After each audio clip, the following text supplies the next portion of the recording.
Oh my god, we're back.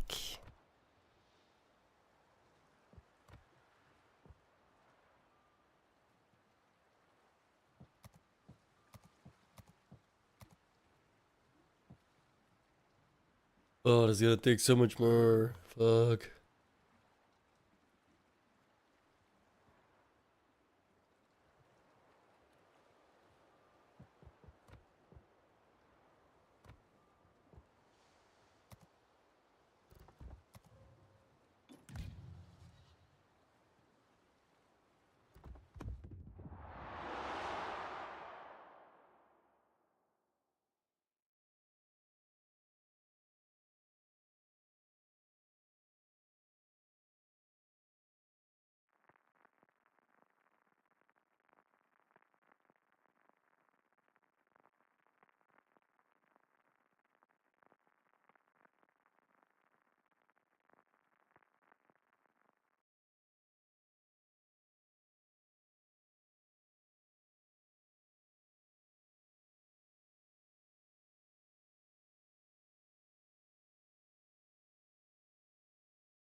Oh my god, Dad, you farted! That is so nasty! No, Meg, this is crucial, all right? The sexiest thing a woman can do for a man is learn to love his gas. Love the gas, Meg. Love it!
Everyone dies too quickly in this one.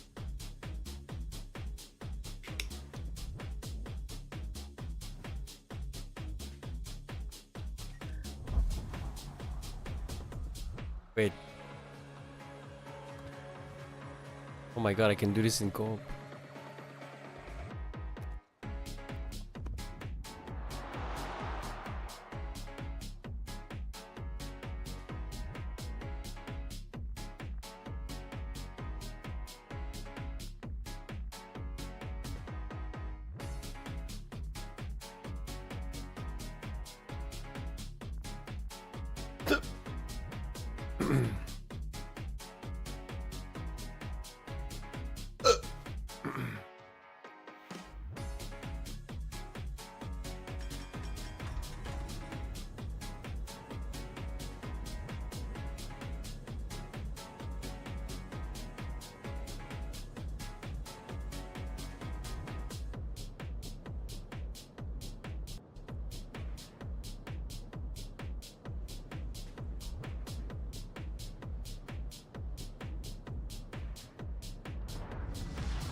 Oh my god, Dad, you farted! That is so What's up, Dodo? nasty.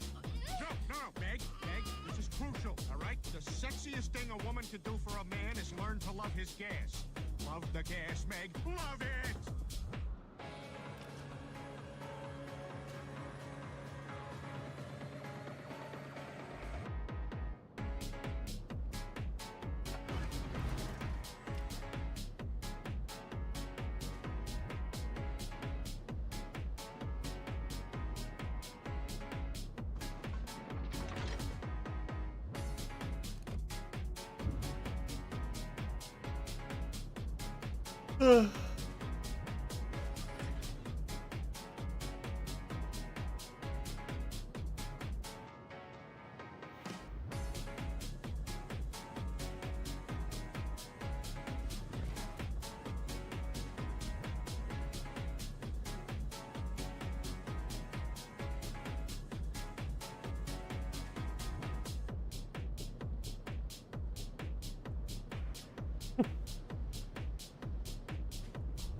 How you doing today, Dodo?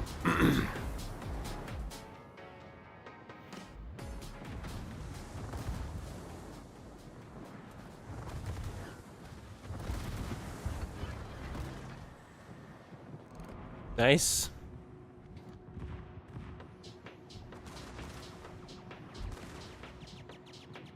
1 p.m. now. About 2 hours ago. Had a nice little breakfast. Oh, shit. Had a nice little breakfast. I'm so fucking tired though. Like these pills is just like, you know.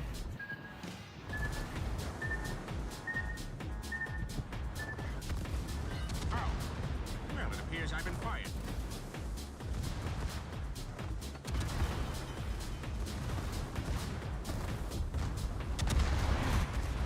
More like it. How did I still die as well? Come on.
ensure support during the embarkation and evacuation on transport aircraft. Warship commanders, clear the most direct route for the aircraft in the specified sectors. I wish the guy would answer. I got questions.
It's the one thing I really don't like about these spills, dude. They just knock me the fuck out. I mean, I suppose that's what they're supposed to do, but...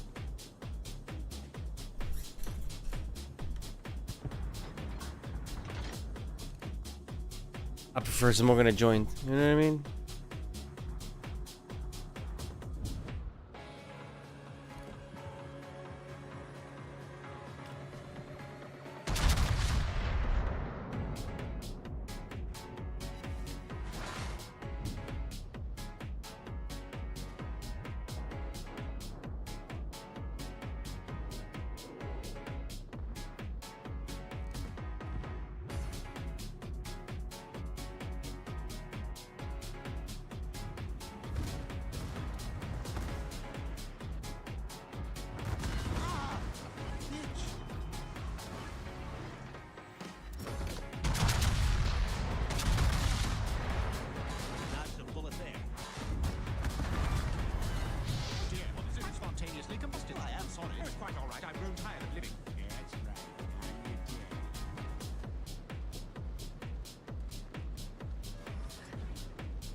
That's pretty good.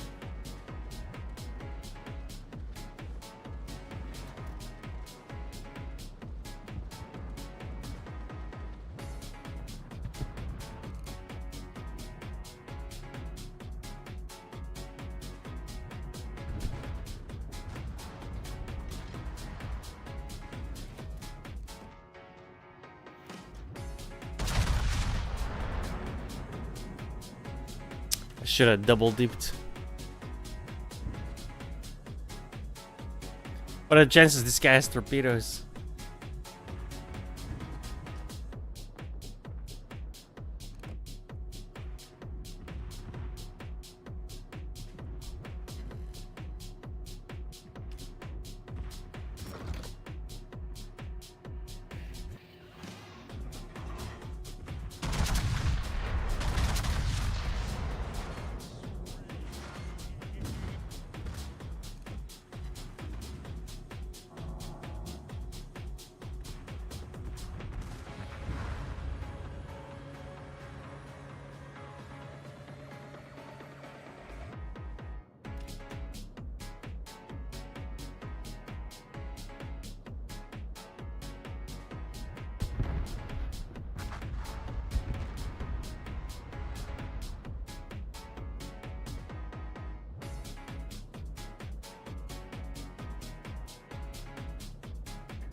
bitches.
I hate that operations only can for half.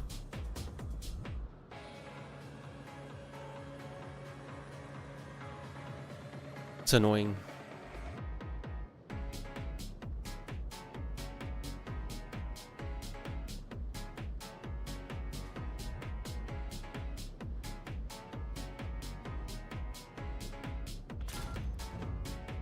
I tried to take this ship into PvP. Don't do it. One shot, you're dead. A terrible PvP ship.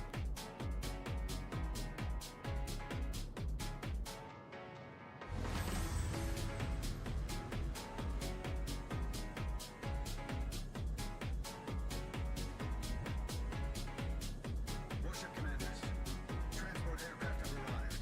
Proceed to evacuation. Protect the aerodrome until embarkation is finished and the transport aircraft leave base Rohan. Provide gunfire support for attack aircraft.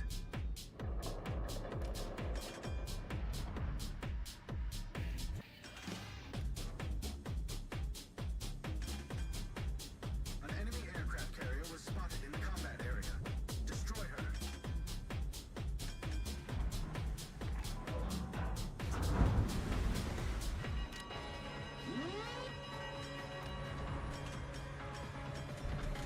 In a real huge hurry, but I'm sort of out of juice over here.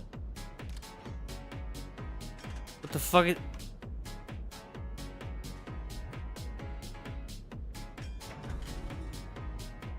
Yeah, that doesn't surprise me in the least.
You have to look up the things you can get.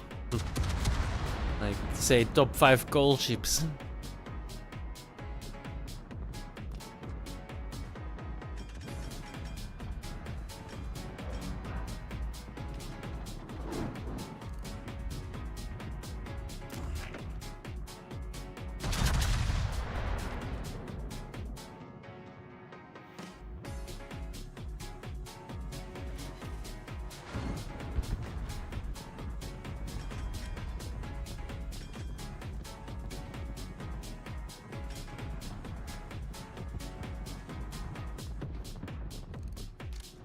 Yeah, it was Joe. We intercepted enemy communications. Dude, fucking. I've never even seen a premium ship in a container. Repair base. Do not Crazy fucker. your repair base.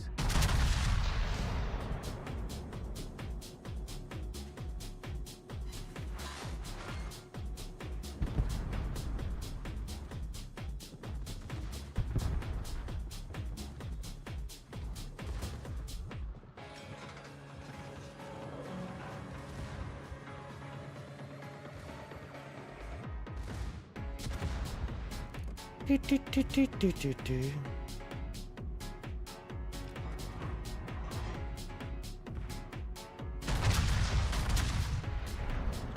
Oh, I hit them.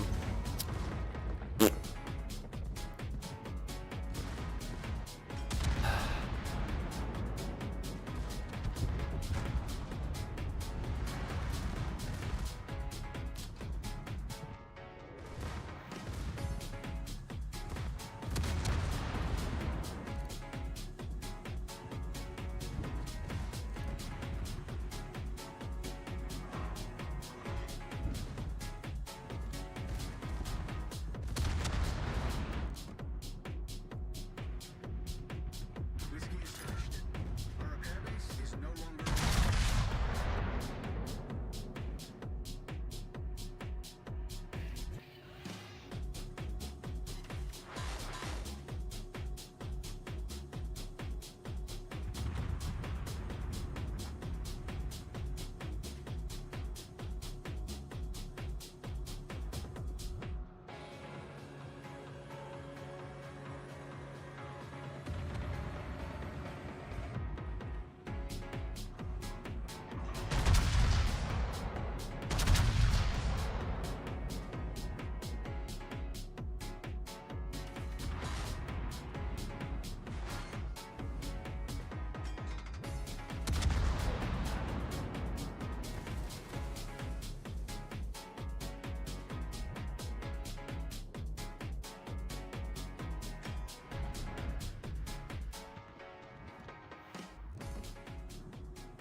Hey, Quagmire, why is the red light blinking on your computer?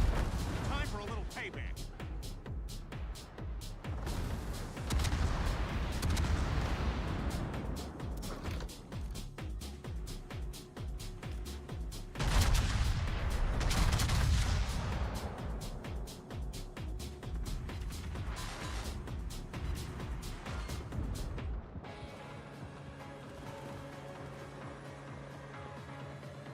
Aircraft carrier Raptor destroyed.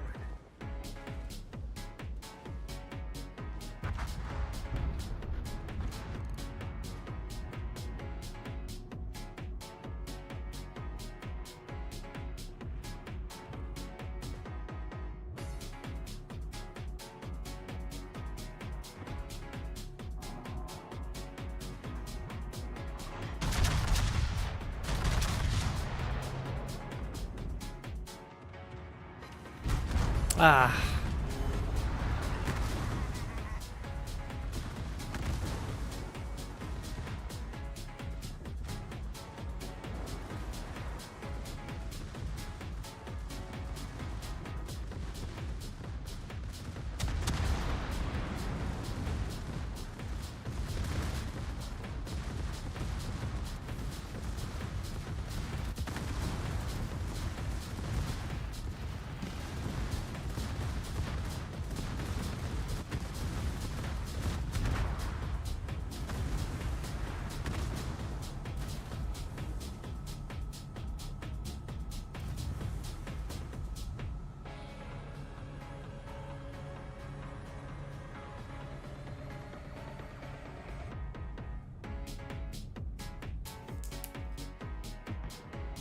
This guy's in Monopoly.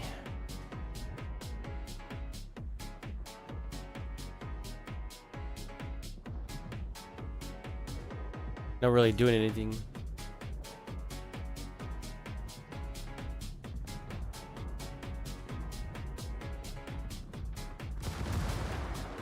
Bro, he's got 2 premium ships out of containers in like the 3 weeks that we've been playing. I've been playing this game for 10 years. I've never, ever seen a ship drop from a container.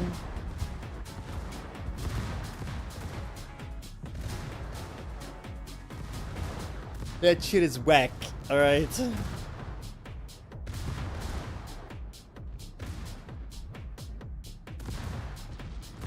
General Quarters. The aerodrome is in maximum danger. An enemy ship has entered the base area. Destroy her. Wow, I see how it is, Shadows.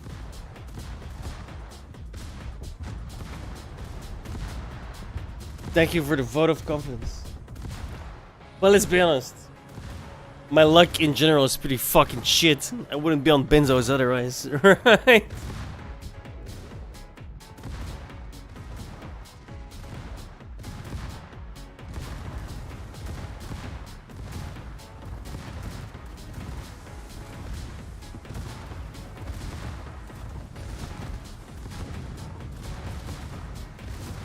May 28th. I have not used it yet, no. Because I don't want to use steel.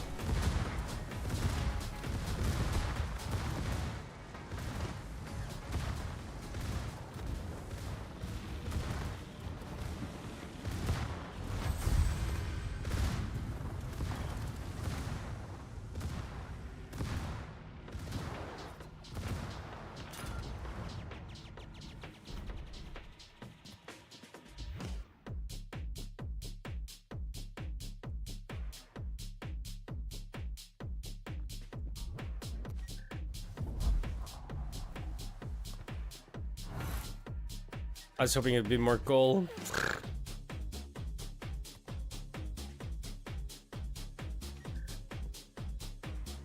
Well, I guess we got the ship now if I wanted to. But that's like 2k, right?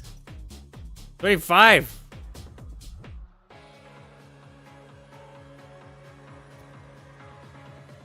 Why was the last one 2k? What's so good about this one?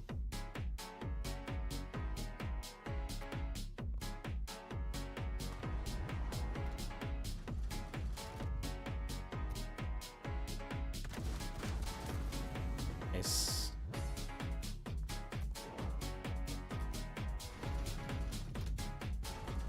Come on, double coal. Double coal! Let's go! Called it. I need like 185.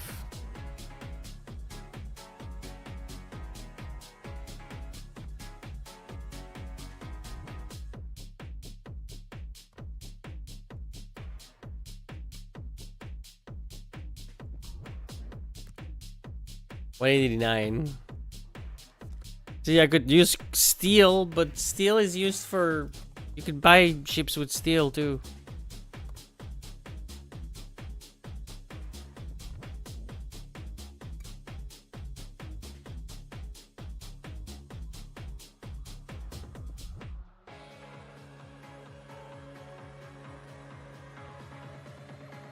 Let's... Wow's best steel ship.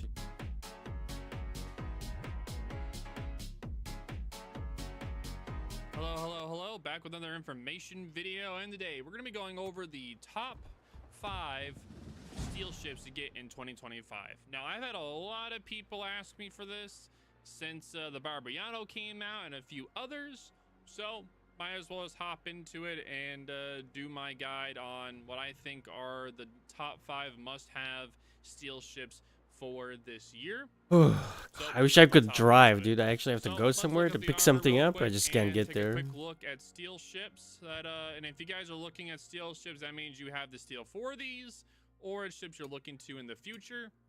So let's just see here real quick. Also, if you guys did not know, every few months there is a reset coupon for coal and steel ships. Make sure that if this is like your first steel purchase, or ones in general, you have this coupon when you do it for 25% off. Really nice to be able to do that, to get it cheaper for your first or whatever number of steel ships you want, right? It's just going to save you steel down the line since the steel is pretty expensive. So, There's going to be 5 on this list. They're not in any particular order. So don't take it as like, oh, I like this one more than the other, but this is just more in order. So the first ship I'm going to be recommending is going to be the classic OG, the Bourgogne. Now, the reason why I recommend Bourgogne is for a few main reasons. One, it is a very maneuverable battleship. Very quick, 33.6 knot speed, and when you have the engine boost, which when you build into it, it goes to about 4 minutes with a 15% boost. Very quick. It has a nice pairing of 12 380mm guns that are great with both HE and AP shells.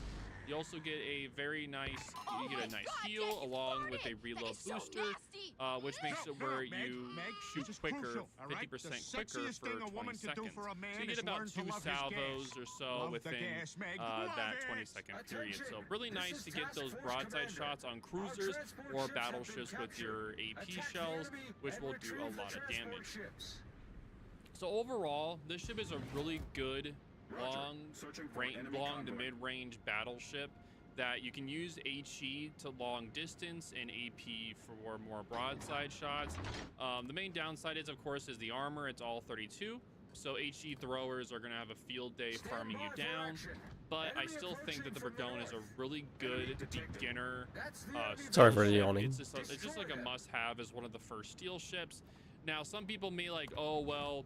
There's also Stalingrad. Stalingrad is also a potential good steel ship as well. If you don't earn ships in the Bourgogne, Stalingrad's also good as well.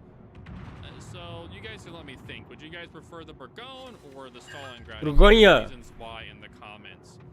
Americans. Now, the next steel ship, it's gonna be a little bit of a shocker on what this steel ship is gonna be. It's going to be the Barbiano. So,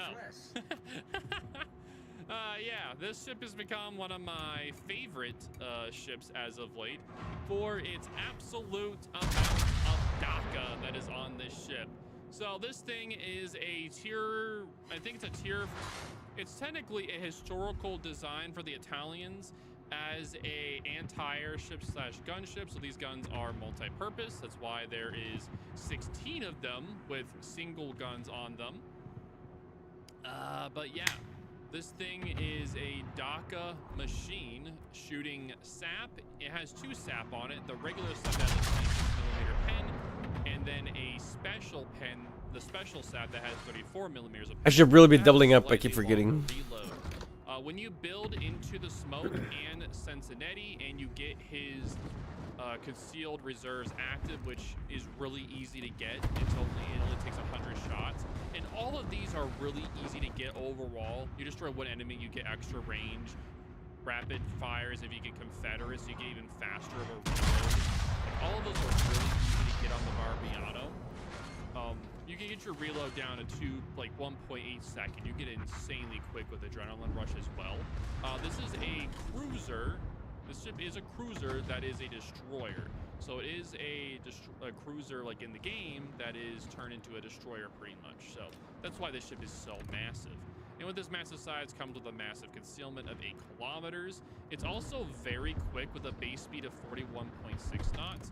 That is with its speed flag as well, and that also has an engine boost that can get this ship up to about 45 to 46 knots. No, like 46, 47 knots ish. It's really, really fast. 48 or 49 knots. It's like a really, really fast destroyer. Excuse me, I'll have you know I'm the shooter. With this particular ship, you are relying very heavily on your team support of like spotting. So normally you want to go to the flank where you're going to have spotting to be able to farm it. Like, and if you meet any destroyers within 8 kilometers, you're just going to absolutely melt them. The SAP will absolutely eat them alive. I'm dead. Now the aiming can be a little bit trolly because of the single gun turrets, but you'll quickly learn the more you play this ship, the more you'll get used to it. The ship does have 37,000 HP when you build into it, and yeah, it's a destroyer, so very little armor. If you are shooting in the open, make sure you do it at far away from whatever you're shooting at, or whatever's shooting at you, because if you're not, you're going to take a lot of damage because of how big this ship is. very, very, very big. So I highly recommend this ship. It's a lot of fun to play, really memey. I just enjoyed overall. So this one had to make my list. The third ship that I'll be recommending is going to be the Savea. It's one of the more recent cruisers that have been added for Steel. What did he say? Okay, it is Svea. Okay. It is I was like, very if this ship is called the versatile. Sevilla, I'm gonna go nuts. But it is actually SVEA, Svea. So you guys can take a quick peek. It's right here. It doesn't have a lot of armor since it is a light cruiser. It has guns that are very similar in performance to Ragnar guns. It has a quick action smoke, kind of like the British smoke. So quick action, doesn't last very long, quick to go down. It has a heal, DCP. It also has torpedoes as well, 13.5 kilometers. Should be very useful when you're kiting. It also has a very nice emergency engine power boost that does 30%. So the base speed is 35. And with that, you can go up to like 40 something-ish. It's very, very quick. And also has a quick action radar as well, with a 9-kilometer radar with a 18-second action time and a 57-second cooldown. Of course, you can build into that to make it longer and back quicker. I just don't have the build up, but you can do that as well. But this ship is a really good tool for supporting your destroyers and teammates in caps, as well as doing good quick action like engagements and farming. It does really well in that. It's a very versatile cruiser to help you win a lot more matches. As you also saw as well, is very much used in King of the Seas, so a very competitive ship as well, but it is currently limited in clan battles due to the new restrictions, but over time they'll probably change this, so you'll probably see more of them in the future. We will have to see. The next ship I'm going to be recommending is going to be more of a more of a niche. It's going to be the Mecklenburg. The Mecklenburg has one of the faster reloads in the game for a battleship.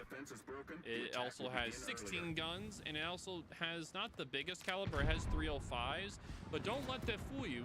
This ship is very accurate. So at range, if you want like maybe 14 kilometers or so, or 15, you can use your AP on broadside cruisers and battleships to do a lot of damage, but normally people are using HE to get fires, right?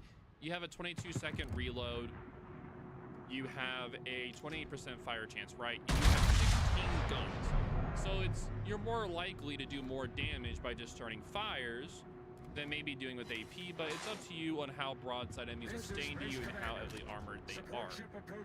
The one main downside of the ship, though, is the turret angles are really bad to fire all of the guns. So normally you want to use all your guns only at longer distances, because if you have to show your side a lot closer range, you're just going to get absolutely plastered by everything showing that much side all the time. Now this ship is heavily armored. It has a 50mm deck, 50mm side with a 350 Citadel armor plating, 32mm bow and aft with a little protection, 70mm armor protection on the bow and aft as well. It also has a signature German turtleback. So you are very, very, very, very, very, very not likely to take Citadels. But you still don't want to show your broadside because you'll take a lot of damage over time. So less broadside, the better. The ship is an amazing HE farmer at distance on battleships and cruisers. And if you see any unsuspecting destroyer, it will also slap the living crap out of them as well. So you can also have a lot of fun with that.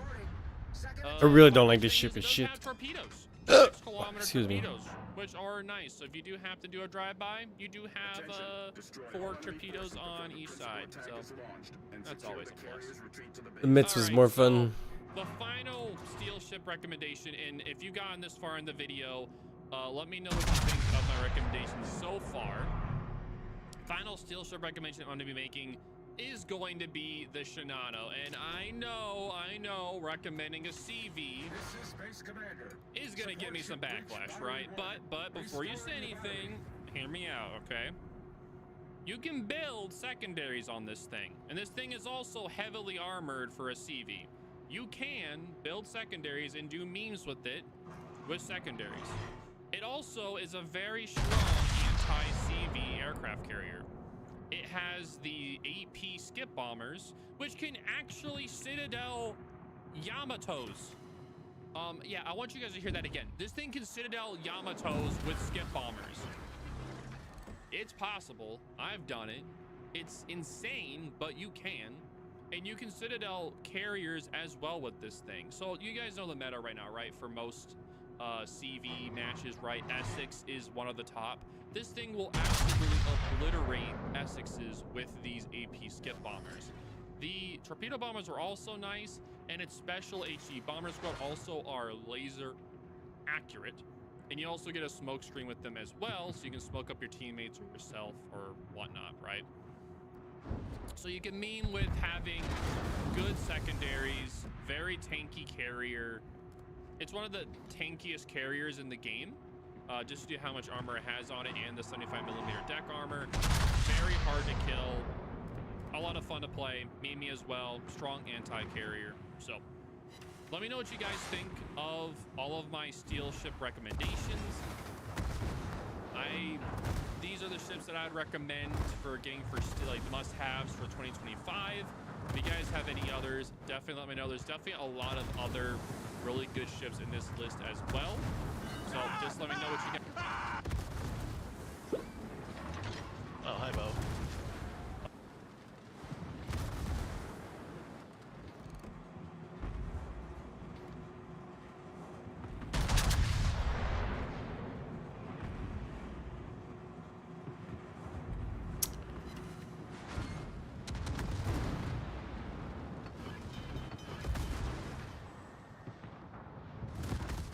Ma'am, you want me to kick those dents out for you?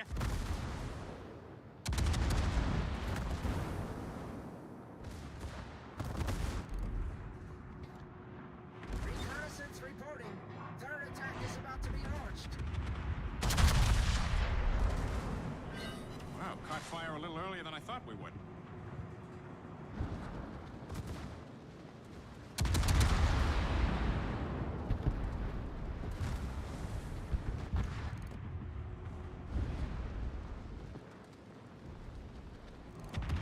We're in trouble.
Close.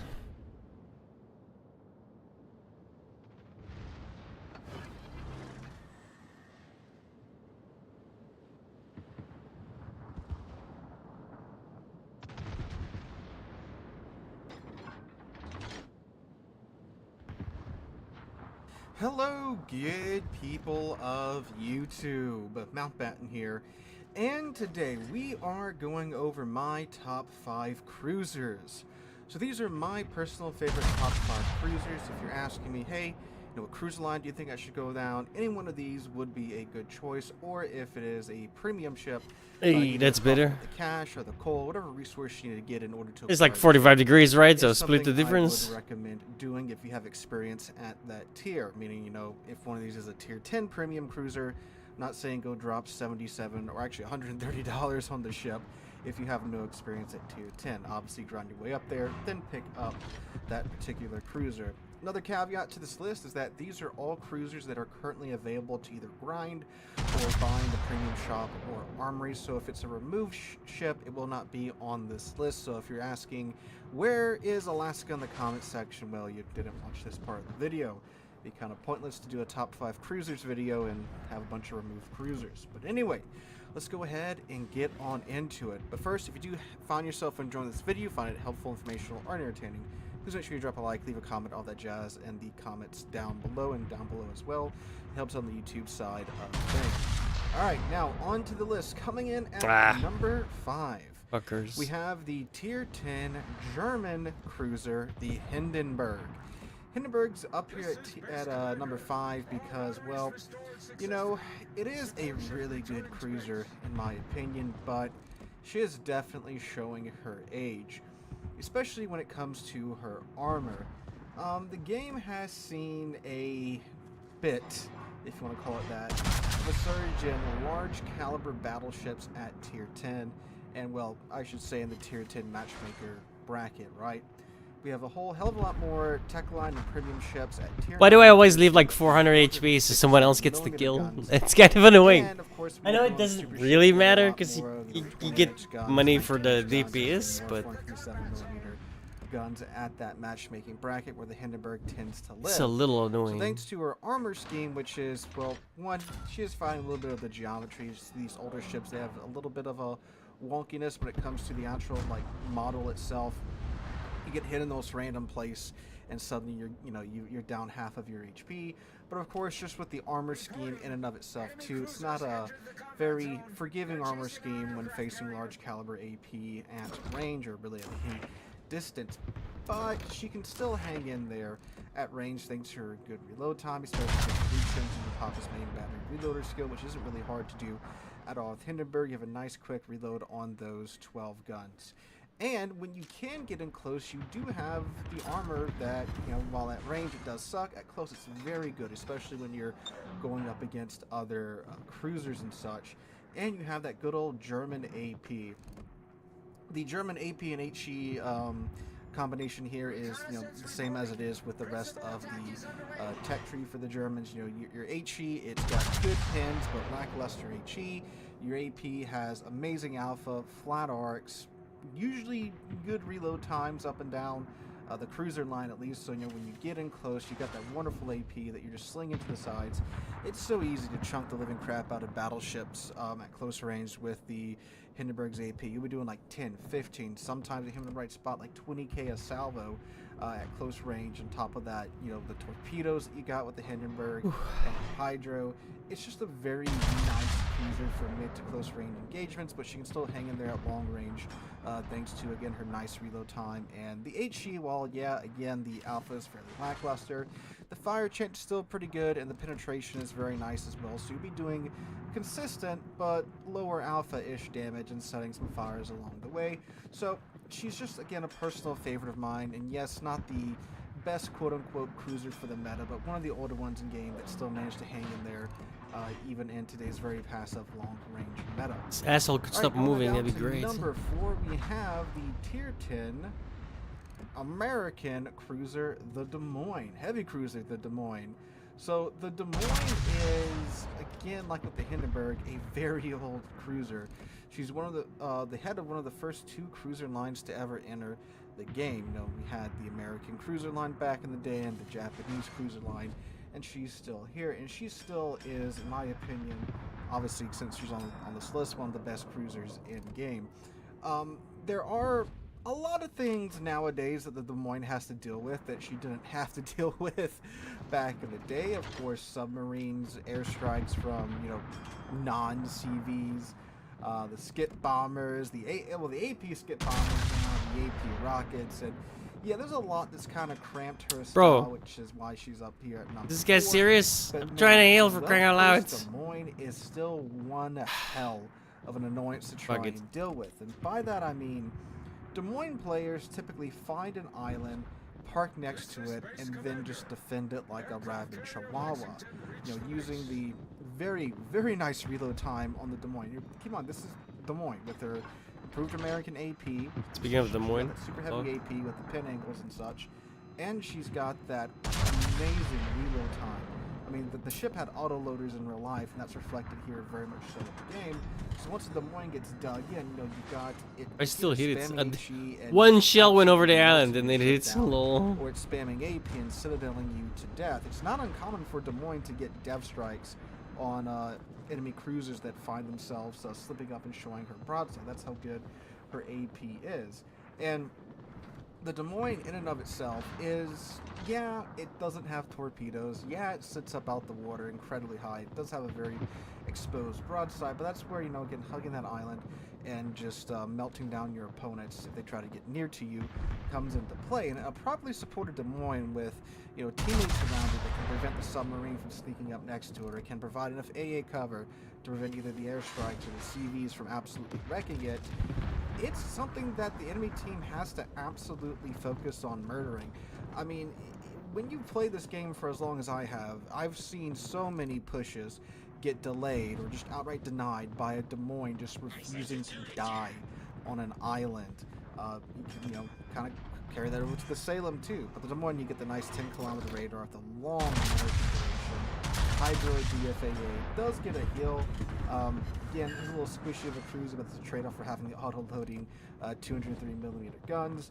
And you know, what's really funny is that I made a video a few years ago called the original HE Sparrow talking about the Des Moines, and people were like talking like they've never been melted down by a Des Moines in their World Warships career, which I find that very hard to believe, because I mean, like, the thing, yeah, it just throws HE at you, or AP, right? Whatever you're doing, it can kill you one way or the other. You just have to be, you know, very mindful of this thing wherever it decides to, you know, sit on an island and just defend it like its life depends on it, because it is, you know, the Des Moines does live and die by the island cover. Playing a Des Moines open water is a very quick way to find yourself going back to port. So it's still a terrifying cruiser when played right and properly supported.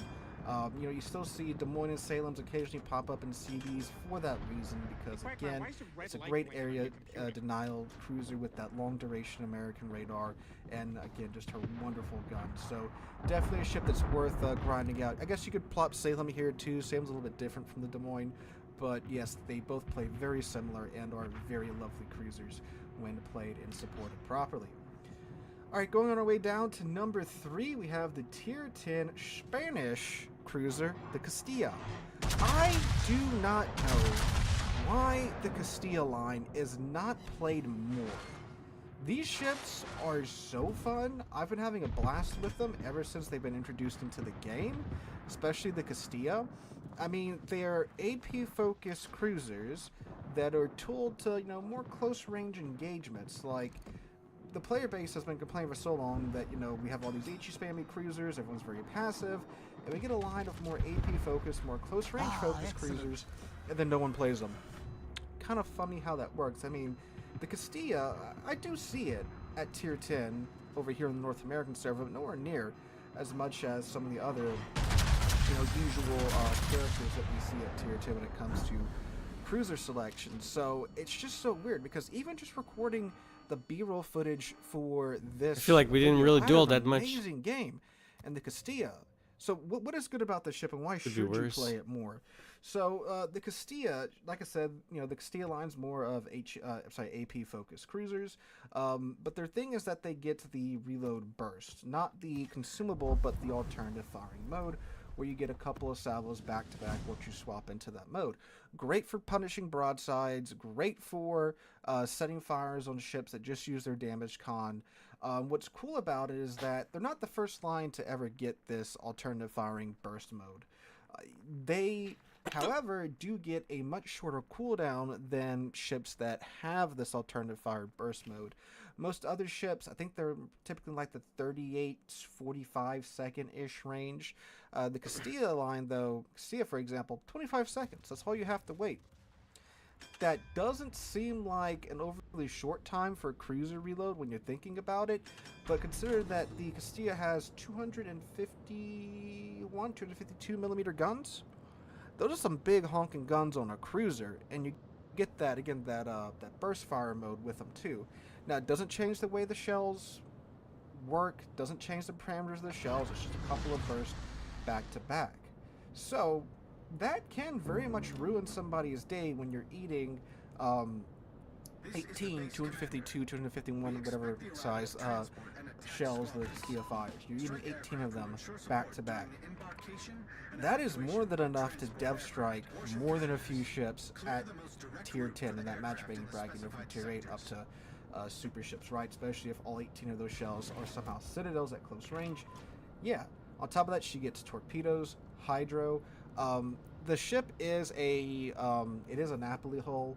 I mean, yes, it is technically a copy-paste ship, but in real life, the Spanish Navy ordered or bought more than a few ships from the Italians in real life, or looked into building some Italian ships in Spain under contract, right? So it is something that probably would have happened if it did get to that point with the Spanish Navy and the Italian Navy, but obviously it didn't. So it's got fairly decent armor, not as good of armor as the Napoli does. That's kind of the trade-off for getting the burst fire mode and the main battery guns with the Castilla. Don't have the secondaries that the Napoli does as well, and obviously don't get the exhaust mode as well. But I mean, this is a properly fun ship. With that burst fire mode, it's great for taking advantage of those cruiser broadsides, even battleship broadsides with AP. It's 18 .51mm shells going into your broadside, back to back. That's going to ruin most battleships' days right there, because again, it's 18 shells. So I just don't get why the ship isn't played more. And it's not like it's completely AP focused.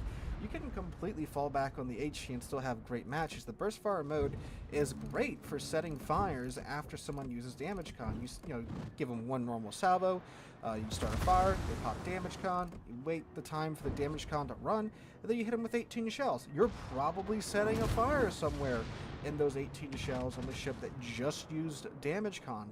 So it's great for that. I really don't understand why the ship isn't played anymore. It's got that, decent armor, torpedoes. It's a mystery to me, but it has been a highlight of my time with World of Warships ever since she has. Alright, on the way now down to number 2, we have another one of the newer cruisers in game. I say newer, they've been out for quite some time now. The Tier 10 French heavy battle cruiser, the Marseille. Marseille line, great line. It's basically a bunch of big Dunkirks with more accurate guns, reload booster, engine boost, and great degrees of maneuverability. The Marseille line, I believe it's kind of, it's one of the alternative designs for the Dunkirk. It's like, what the French continued on with these guys, and we got the Marseille line. They are technically battle cruisers. It's just like, unlike the other battle cruisers in game, we're getting stuck in the cruiser slot, battleship slot, because their guns do tap out in the 330-ish range. So there's that. But I mean, you get on the Marseille 9 of those guns, reload booster, French AP. That AP packs a hell of a punch. The guns are not over the accurate by cruiser standards, but considering you get a reload booster on them and you get the French AP, that is understandable. Too accurate. And again, given the fact that these are some highly maneuverable cruisers, very fast bullets, well over 40 knots when you have the speed flag and the engine boost going at once, more than capable of absolutely bullying destroyers and light cruisers and battleships too, and many things as we see here on the channel. Despite all the guns being forward to the superstructure, they aren't tank destroyers like what you might find in World of Tanks. You're meant to use their high degrees of speed and maneuverability to avoid getting absolutely murdered by the enemy team. They do also, have the French armor scheme, which means they're very vulnerable to HE, very vulnerable to fires. They will eat pins from every which way when it comes to HE. Another reason why you don't just sit there and just eat the HE. Sometimes, unfortunately, you kind of get stuck in a situation where you have to, like somewhere in the match you're watching in the background. That does happen to me, and it does suck when you do that. But I mean, if you can, stay in the open, run around, blast broadsides with your AP, burn things down with your Holy AP. shit, sorry for the you wanna yawning. do is run It's up a like flank, out of my capture control. your team's broadside and just start dumping your AP into their broadside reload booster. That is very easy to do with how fast this ship is. The ship is also more than fast enough for you to get into trouble, so you definitely don't want to just W key and run down a flank right away. Wait for the enemy team to either collapse or whatever in the game to happen to where you can run down that flank and start murdering enemy ships with your HE. And again, keep in mind, this is a ship that can quite easily run down more than a few tier 10 destroyers. Their secondaries are also surprisingly pretty good. I wouldn't necessarily build into them. They're just kind of a nice thing to have on top of the guns. I mean, the guns are all stuck in the front, so it makes sense they would have some little bit of secondary bark in the back of the ship, which they very much do. I've managed to get a couple of close quarters medals with the Marseille line before, so there's that. The line's also pretty good all the way up and down. Granted, it is only half a line, but the ships in the line are pretty good. Not really any pitfalls that you're going to run to the Marseille line, at least when from what I've played of the ships. Alright, this brings us down to our number 1 ship. And that is the Tier 10 Special Italian ship, the Napoli. Special Italian cruiser, the Napoli. Yeah, the Napoli. This thing it's still great. She was introduced, I don't even know how long ago the Napoli's been around. It's got to be like, what, 3-4 years now at this point? But the Napoli is just a ton of fun. It's, well, like we're talking about the Castilla. It's like the Castilla. It shares the same hull, the same guns as the Castilla, but our main battery guns aren't quite as accurate as the Castilla. You don't get the burst fire mode, but we do pick up the SAP secondaries, which are, by default, some of the most accurate secondary guns in the game, with exhaust smoke and a catapult fighter. So what you do in the Napoli is, you manage to get into secondary range, which is also quite conveniently pretty much the same as your detection range. Pop your exhaust smoke, send your fighter up, have your fighter spot, and then let your SAP secondaries go to town. And unlike most of the other Italian ships, thanks to your SAP ammunition, your 90mm secondary guns do actually have enough bite to do things to other ships at your tier. So you just let them absolutely chew on everything, chew them down, and you'll have a ton of damage without even firing your main battery gun. You obviously don't want to fire your main battery gun with smoke, because that will get you detected, as long as no one with a radar or hydro around. You're having a great time in the Napoli. Napoli also has much better armor than the Castilla, so like this thing is typically pretty popular in ranked brawls, even clan battles. I'm sure it showed up more than a few times in King of the Sea, because it's just such a tough and maneuverable ship, and that exhaust smoke allows the Napoli to just disengage at a whim's notice. It's a wonderful, wonderful ship to have on the off flank to just not die, harass the enemy team, and distract them long enough for you to do what you need to do in like clan battles and COTS. But in random battles, it's just a great ship to run down and flank, get a secondary range, murder some destroyers, murder some light cruisers. It's awesome when asymmetrics come around. It's great for bullying bots. It's one of probably the best ships to farm asymmetrics in if you need secondary hits or ribbons with cruisers and such. It's so easy to get those missions done in asymmetric battles. And above all else, it is fun and free, because the Napoli is a coal ship. You can get this ship 100% for free at the time of recording. You can still just cough up the coal in the armory in order to acquire her, and you're set. Especially if you have Sansonetti, great commander to throw on the Napoli as well. You get that extended range once you get a single kill. Which I is guess not I'll really take a hard to do Napoli with over the Napoli 4501 at for all. starters. So it's a fun ship, one I can't recommend enough, and most of you guys are very familiar with the Napoli. So Everyone's saying it's great, so why not? The ship. In fact, I'll stop right now. So guys, those are my top 5 cruisers. Let me know what you guys think in the comments down below. Surprise, the Battleship main likes heavy cruisers, right? Not a whole lot of light cruisers that really jumped out to me, and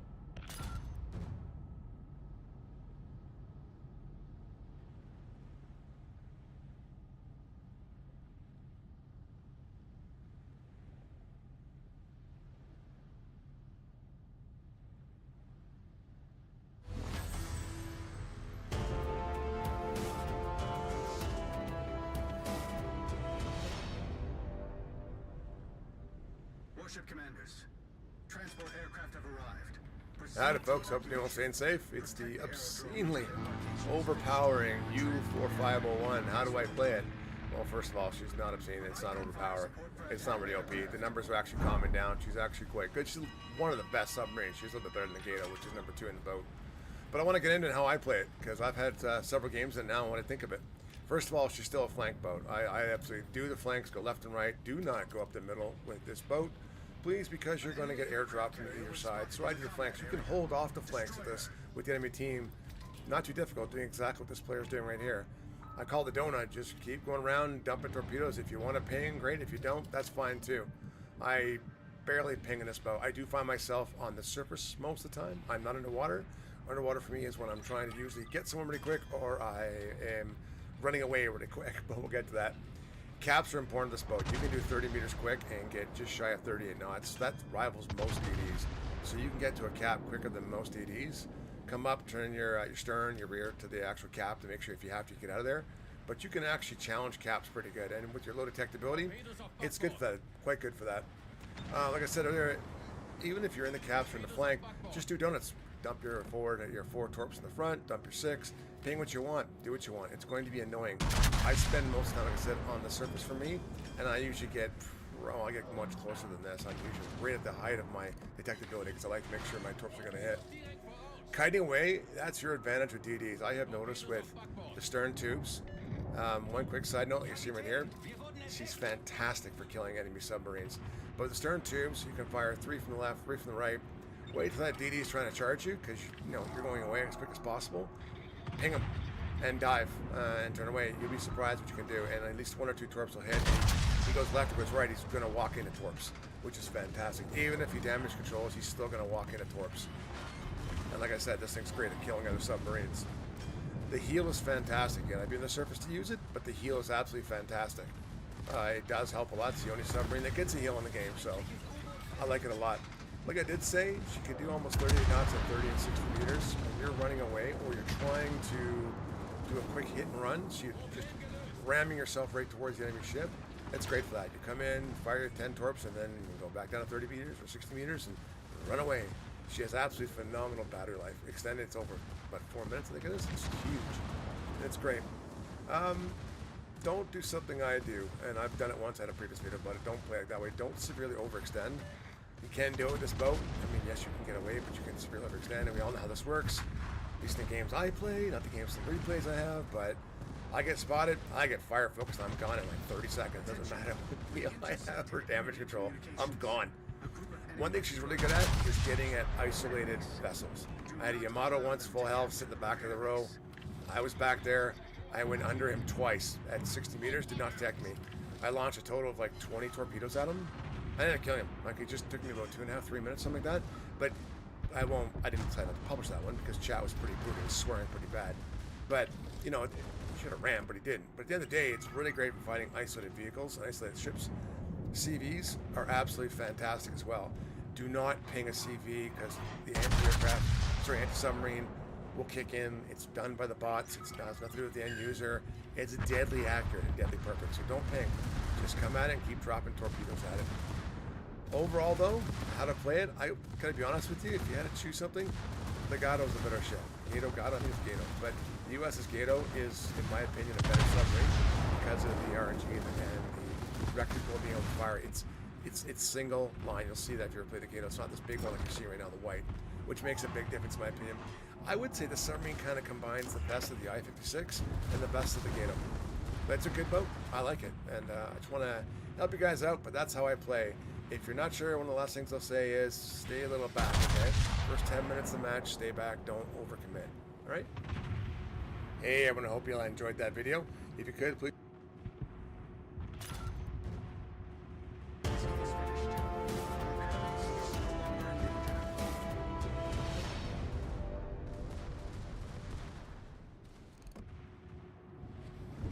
Howdy, folks. I hope you're doing well and staying safe. This pneumonia has been just killing me on doing these audio tracks. I have a lot of reviews for all the submarines, but it's just killing me. But let's get into one you guys always been asking for, U4501. I believe this nerf has actually benefited this boat. Not that it changed something that it wasn't really going to affect this boat. She does have 6 torpedo tubes in the stern and 4 in the front. And that's her thing. She does what I call the donut, going in circles. So you do exactly what you're doing here on the map. You want to get out the flanks, you want to spot for your team, and you want to start shooting and using your homing. Now, she has the worst ping in the game, I believe. I think 12 seconds it is, but we'll get to that in a minute. But overall, you can do a lot of damage with these torpedoes. Limited range of 10 kilometers kind of stinks, but make sure you watch out in this boat for Japanese and Italian cruisers with that sub-surveillance and other sub-surveillance ships. But actually, if you see the 6 black holes on the right-hand side, 3, that's the actual torpedo tubes. They were mounted on the side. Kind of a cool boat. Let's get into it really quickly and we'll go through it. So, armor. Have you played it? I'm just kidding. She's like paper mache. Do not get damaged. Survivability 14-1. That sucks. So like at tier 10. Sonar, here we go. Like I said, yeah, we're right. 12 seconds. First ping will last 25 seconds. Second ping will last 65 seconds. So that's really good. And what's one of the longest? 10 kilometer range. I'm probably so Yeah, fucked. I'm not gonna do torpedoes. I'll do that when I get equipment. Diving capacity 241 units, which is fantastic. So you do get a good amount. 1-to-1, but here's the kicker: 2.2 for units for recovery. That's like I-56 level, which is fantastic based on my build, and I'll show you that in a bit. On the surface, just 21 knots, and rudder shift 2.3. That does actually help that change or buff for us. Underwater, 37.8 underwater at maximum, and she's got 3.4. That just doesn't work anymore. Now here, technical on the surface 5.4. Fantastic. At periscope depth 1.9, even more fantastic. You're going to see more destroyers than they're going to see you. And of course, 2.1 kilometers for the arrow detection. Right off the bat, I take main armor modification. Oh, boy, that was I do close. take engineering protection because he's going to get hit. I do take diving capacity modification. Here's the first one for me that actually increases my ability to recharge my battery. Submarine steering gears, very important. 10% reduction in dive and rudder shift. Again, reinforced bulkhead, pretty standard nowadays. You're going to take that at minus 15. Then I do take dive capacity. Here's an extra at plus 15, which is fantastic. Torpedoes homing. 60-second reload. 10-kilometer range. 9,200 damage, not bad. 82 knots, very fast, but can be seen from the moon. So at 2.2 kilometers. And of course, you know, that 3-kilometer threshold, which is not 3 kilometers based on CPA, closest point of approach. Only 3 repairs, so be careful. You've got the hydrophone. You can see a ship for 1 second, total 6 seconds of seeing it. Submarine surveillance. This is a pretty standard package. However, which one is this? Right, so over here. You actually get 20% reduction, which some people do take. I don't bother taking it personally, or at this point. Reserve battery unit, extra 30% on battery. Sorry, 30 seconds on battery. Fantastic. Get yourself a couple heals, but they only work on the surface. There's my flags, and don't forget to make sure you take those 2 as well. That's important. So let's go up to exterior. I just take We're out of gas. that came with it. It's kind of cool. All right, let's go into captain. Going to Luntons. I do take obviously liquidator because I want a chance, a 30% chance of flood. I do take helmsman because I want a reduction of dive time and when I get spotted. Priority target, obviously, I want to see who's looking at me. I do take preventive maintenance. It's a Gunter Lunton special for him. You get an extra 45% as opposed to 30. Reduces torpedo. I do take this because with Italian crews and Japanese, I'm going to get spotted. So I want my stuff armed. Oh, If he's come armed, I'm gonna kill on. him really quick. Dude, I even If put made the a 7 in move. front. And that Fuck's has sake. saved me a few times. Then I do take consumable specialist minus 15%. That on thing's going consumables. 40 at Pick it least. up. Watchful, very useful skill. I think it's one of the best. I do take improved battery efficiency plus 25% recharging. That's why you see me. I'm up there. It gets it up. This is becoming kind of a standard build for me at this tier. You can take large propeller, but I don't anymore because it's not 100% anymore. It's only 50%, so I don't really care. And of course, I take adrenaline rush. That's my loadout for this boat. So why is this boat good? To me, it's simple. It just does the donuts. It keeps going in circles, keeps dodging. Stay out of the range of anti-aircraft, and you'll be just fine. And I'm not just fine. I just had a coughing fit again, pneumonia. But overall, I mean, as long as you're staying out of the range of Japanese and Italian Well, I'm light dead. cruisers, you can be very standoffish to this, and then you can come around the flanks, get behind it.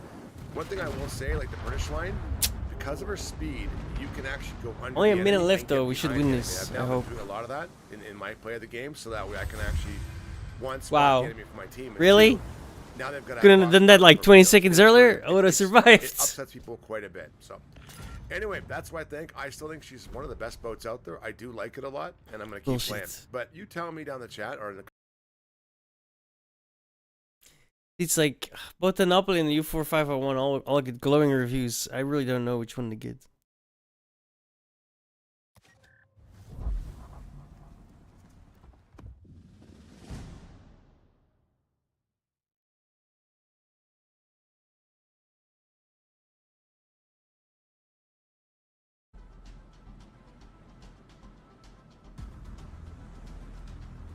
Is this the replay?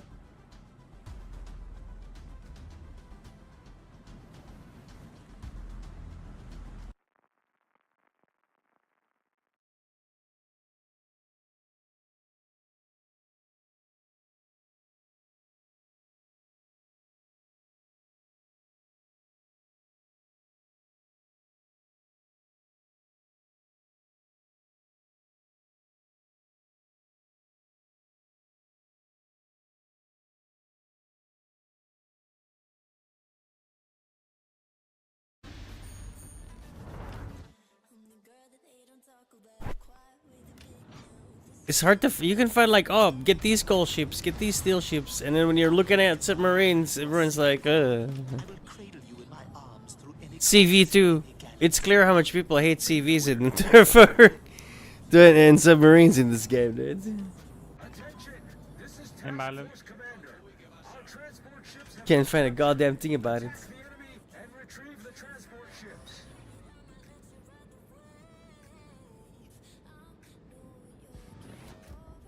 Roger. Searching for enemy convoy.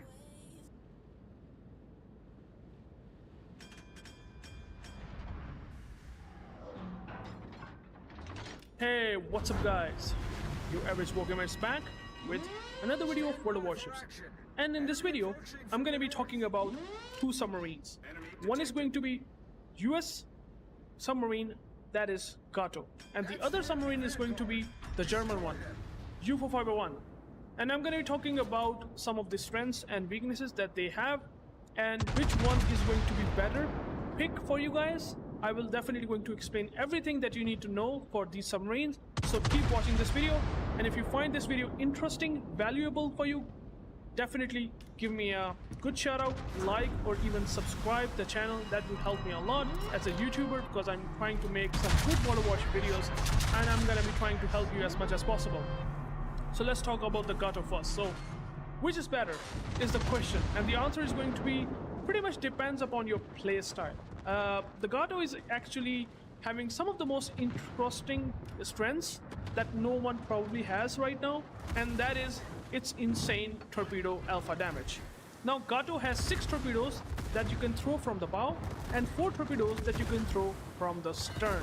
It has Jesus. 3 torpedo loaders, okay? Jesus. Which means that 3 I hate of this the mission in this torpedoes boat. will load in 46 seconds. So 6 torpedoes in general going to be loading in around 90-ish seconds, okay? So in 90 seconds you have 6 torpedoes that will be loaded for the Gato, and 4 torpedoes will be loaded around pretty much similar 90 seconds as well. Because of the 2 loaders, it will definitely going to have at least double of the time. The more the loaders, actually, the better the torpedoes will load quickly. In the case of Gato, you will definitely going to have pretty decent reloading time of the torpedoes. You can see here, front 3 loaders, back 2 loaders. Now the thing about the Gato is these torpedoes. Now these torpedoes, unlike U-451, which I will show you here, these torpedoes having, let's say, the alternate torpedoes, it does not have alternate torpedoes, by the way. U-451 does not have alternate torpedoes. Gato has alternate torpedoes, which are probably the most powerful, hard-hitting torpedoes in World of Warships. Now, also one thing that you should be keeping in mind, whenever you shoot these torpedoes, they have a torpedo spread angle of only 1%. Which basically means that you basically throw these torpedoes on any battleship on the bow, if it is around 4 or 5 kilometers, and the torpedoes will not going to have that degree of variation, where you will just suddenly see that my torpedoes are going here and there, left or right and center. Like, all of the torpedoes are going to have a variation distance between 1 degree angle, and that's it, which is pretty significant. It literally means that if the lower angle, the better the dispersion of the torpedoes really is. And the torpedo dispersion with 1 degree is insane, okay?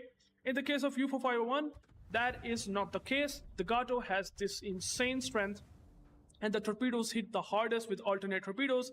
And by the way, it also have homing torpedoes, which are only 6 kilometers, as you can see here, 10k damage, which is probably the highest damage out of all submarines at tier 10. I mean, even U-451 does not have this level of torpedo damage that Gato has. It's pretty close, but still, Gato has pretty insane torpedo alpha damage, okay? And I probably have built the Gato with torpedo speed as well as torpedo damage in mind, which makes torpedo pretty absurd with 22 and almost 22k alpha damage with 16.5 kilometer range. So if you want to play it like a destroyer, if you want to play this submarine like a destroyer, you can surely do this. And with these torpedoes, they are probably more hard hitting than Gearing torpedoes, which is a Tech 3 American destroyer, which is really nice. But the thing about the Gato is that while just getting into the periscope depth, you can easily able to launch these torpedoes and you just deal significant damage. You can even depth strike battleship if you able to get their broadsides. I mean, if you get around 4 or 5 kilometers, that's where these torpedoes will shine. But one thing that you should be remembering is that they have previously nerfed the shotgunning distance. Like, if any torpedo that you hit is going to be under 3 kilometers, they will deal only 10% damage. You can clearly see here, they're literally saying this. Torpedoes can only inflict maximum damage at long ranges. Torpedo damage is reduced at short ranges. So that threshold is going to be still 3 kilometers, not only for the Gato, for both of these set of torpedoes, but also for the U-451. But as you can see that it also have acoustic homing torpedoes. Gato also has acoustic homing torpedoes as well as normal torpedoes. And that makes it a bit interesting compared to U-451. Now, submarine surveillance is going to be pretty much similar in terms of their detection, which is 6 kilometers for both of them, as I can show you here. But other than that, U-451 has some of the most absurd strengths that I would say I will explain compared to Gato. Now, the Gato is also really powerful. It has enhanced radar gears. If you use this consumable, you will just dive literally quicker than any submarine out there. Like, it's pretty crazy if you use this. So yeah, you will just have this diving plane shift time to be minus 20% or just ascent time to be plus 20%, which is really valuable whenever you just want to disengage and want to get into the maximum depth if you get spotted by something. So Damn, that was pretty good. Nice.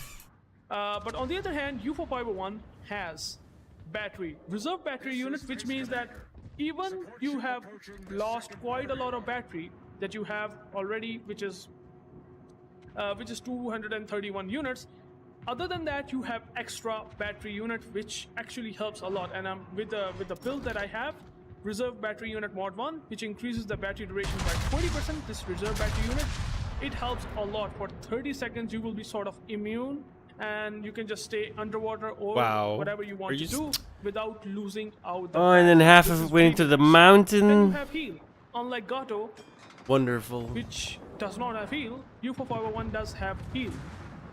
And hydrophones have a bit of a difference. I know, right? Which is kind of negligible. It's like where's the rest of the shells you will at? be able to have a glimpse of ships at 9 kilometers, whereas the U-451 have a glimpse of ships at 8 kilometers. It's basically kind I have of a good similar. excuse though, So there's Dodo. nothing difference in that. But what is really I'm on makes Valium. U-451 a lot powerful is going to be the underwater maneuverability. 37.8 knots, almost 38 knots of speed when you are at the maximum depth is something that no submarine has right now in World of Warship. And this gives some of the most ridiculous tactics that you can use in U-451. You can just dive straight away at the start of the match, okay? You just dive straight away and you just get into the enemy spawn without any enemy player able to spot you whatsoever. And you just farm them behind the enemy lines in their spawn.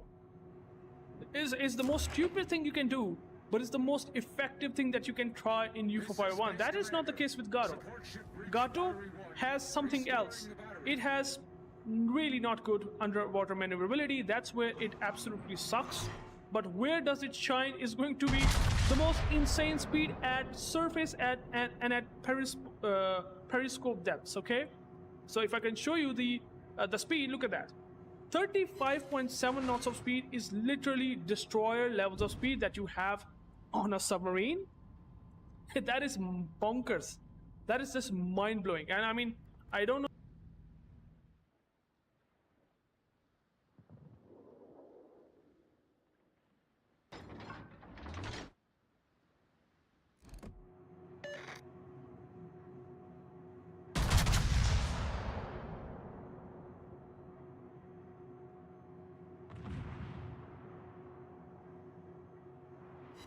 God, why do I suck so much with this fucking game?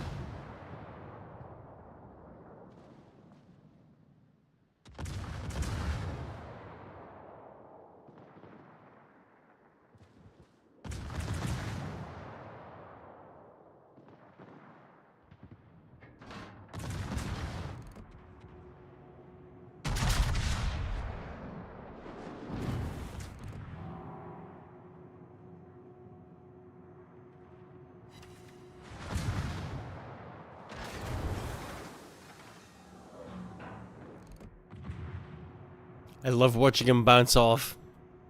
Feels so good. For once, it's not me, you know?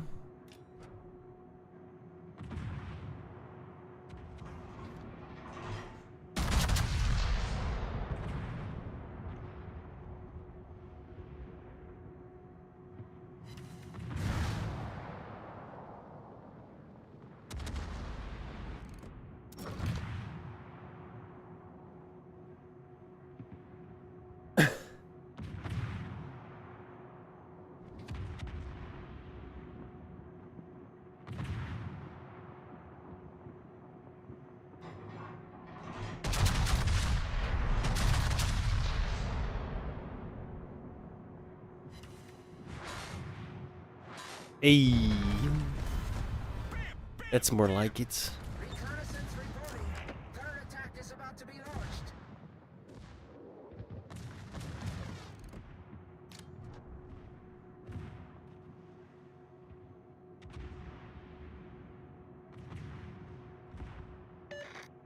Do you know what the Big Bang Theory is?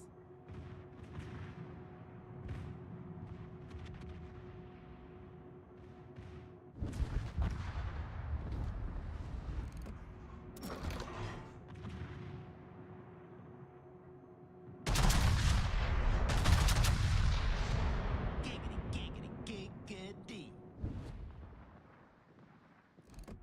How did I miss everything there? What the fuck? What a waste of my special shells! Jeez.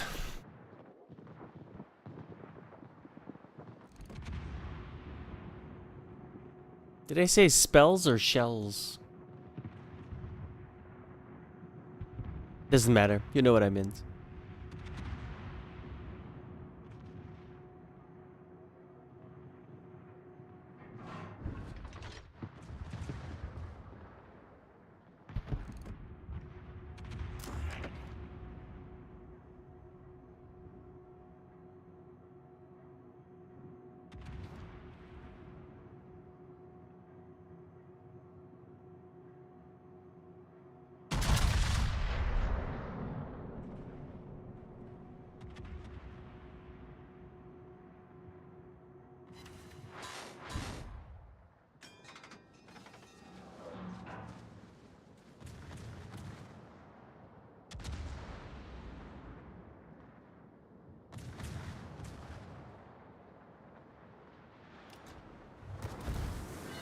Oh god, I gotta get out of here! This is Base Commander.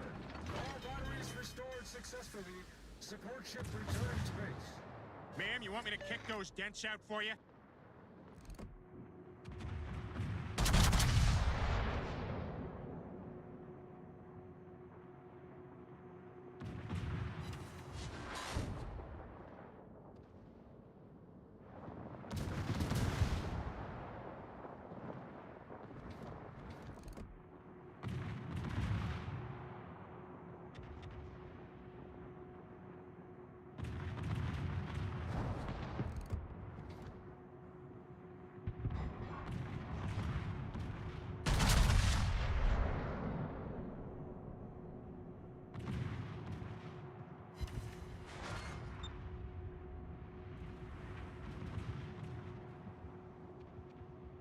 Do you know what the Big Bang Theory is?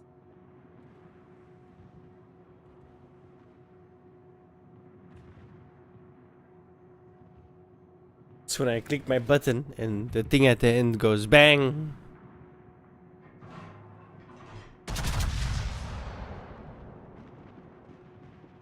Motherfucker. Stop stealing my shit.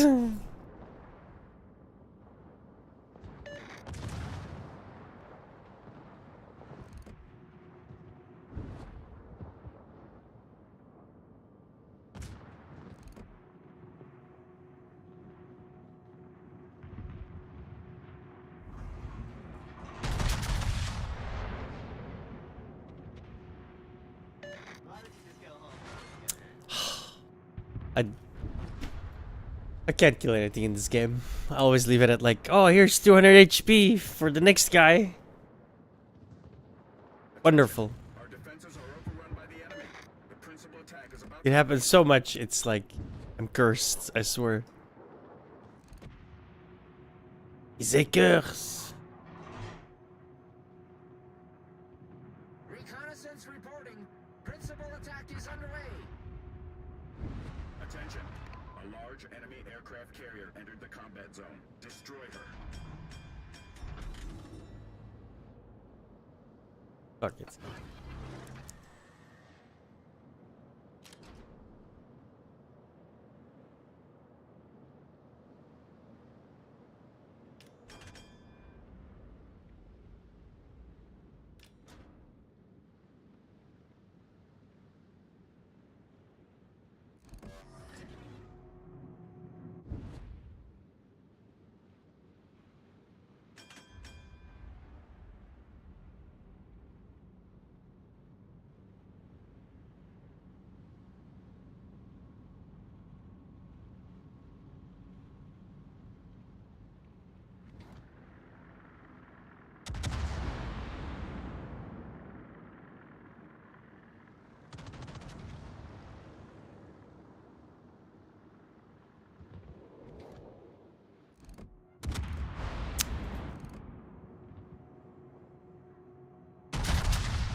Piedmont. Piemonte, as the Americans would say. Americans.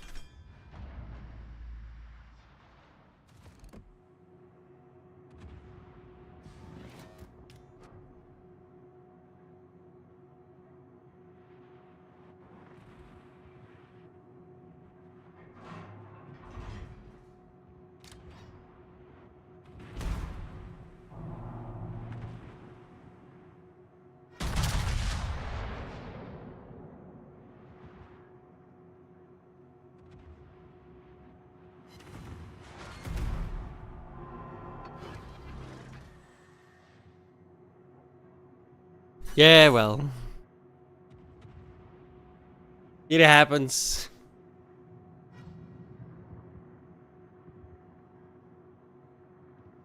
In the words of the great Stephen Fry. Well, so fucking what?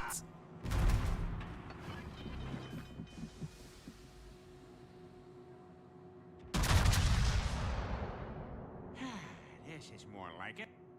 Could have doubled up on that. I keep forgetting I can do that.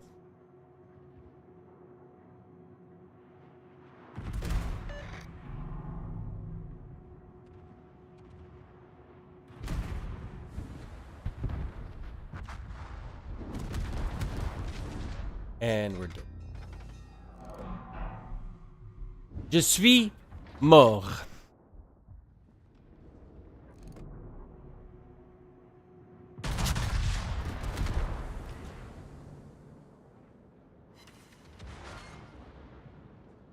I have 600 HP left. Quite impressive.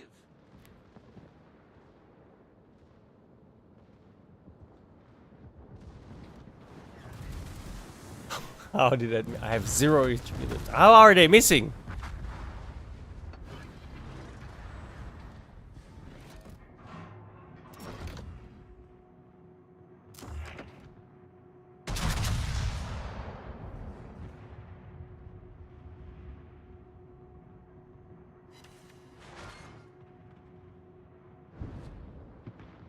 This is shit.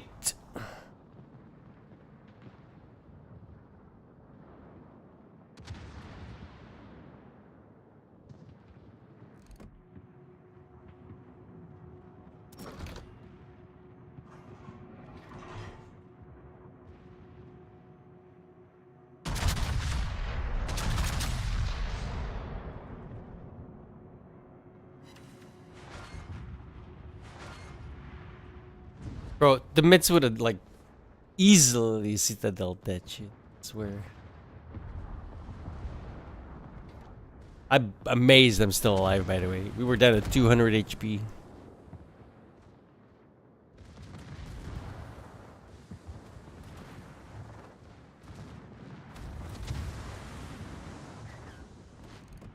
The Clausewitz. Hello, Klaus. Meet Hans. And his friends. Oh, someone stole it again, man. And I died.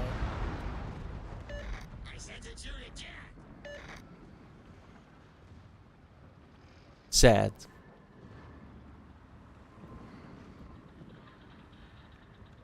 Sad.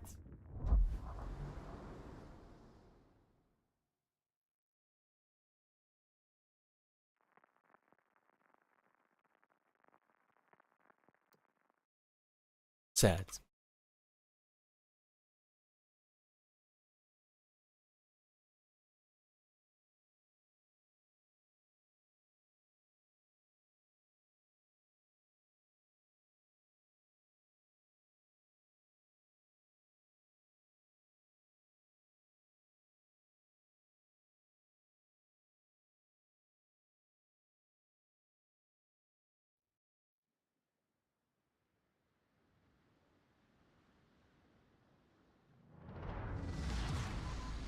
All right, let's do it.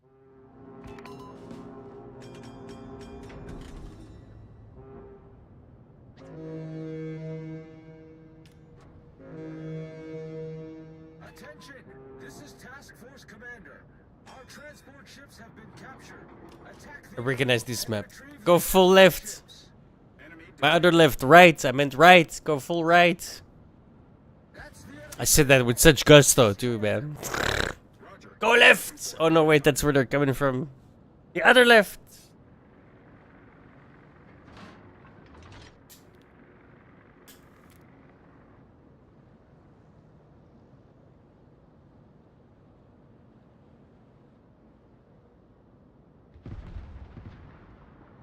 Ew.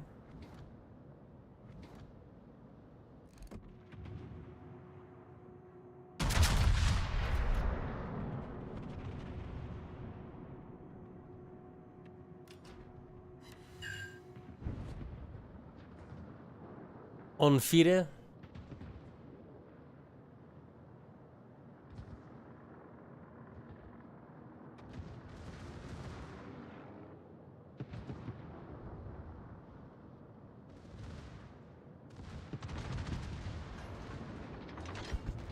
Enemy ships detected in the northwest.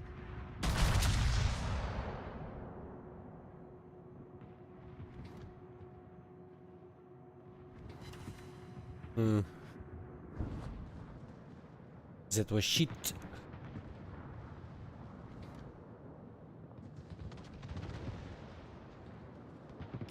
Hello, good people of YouTube.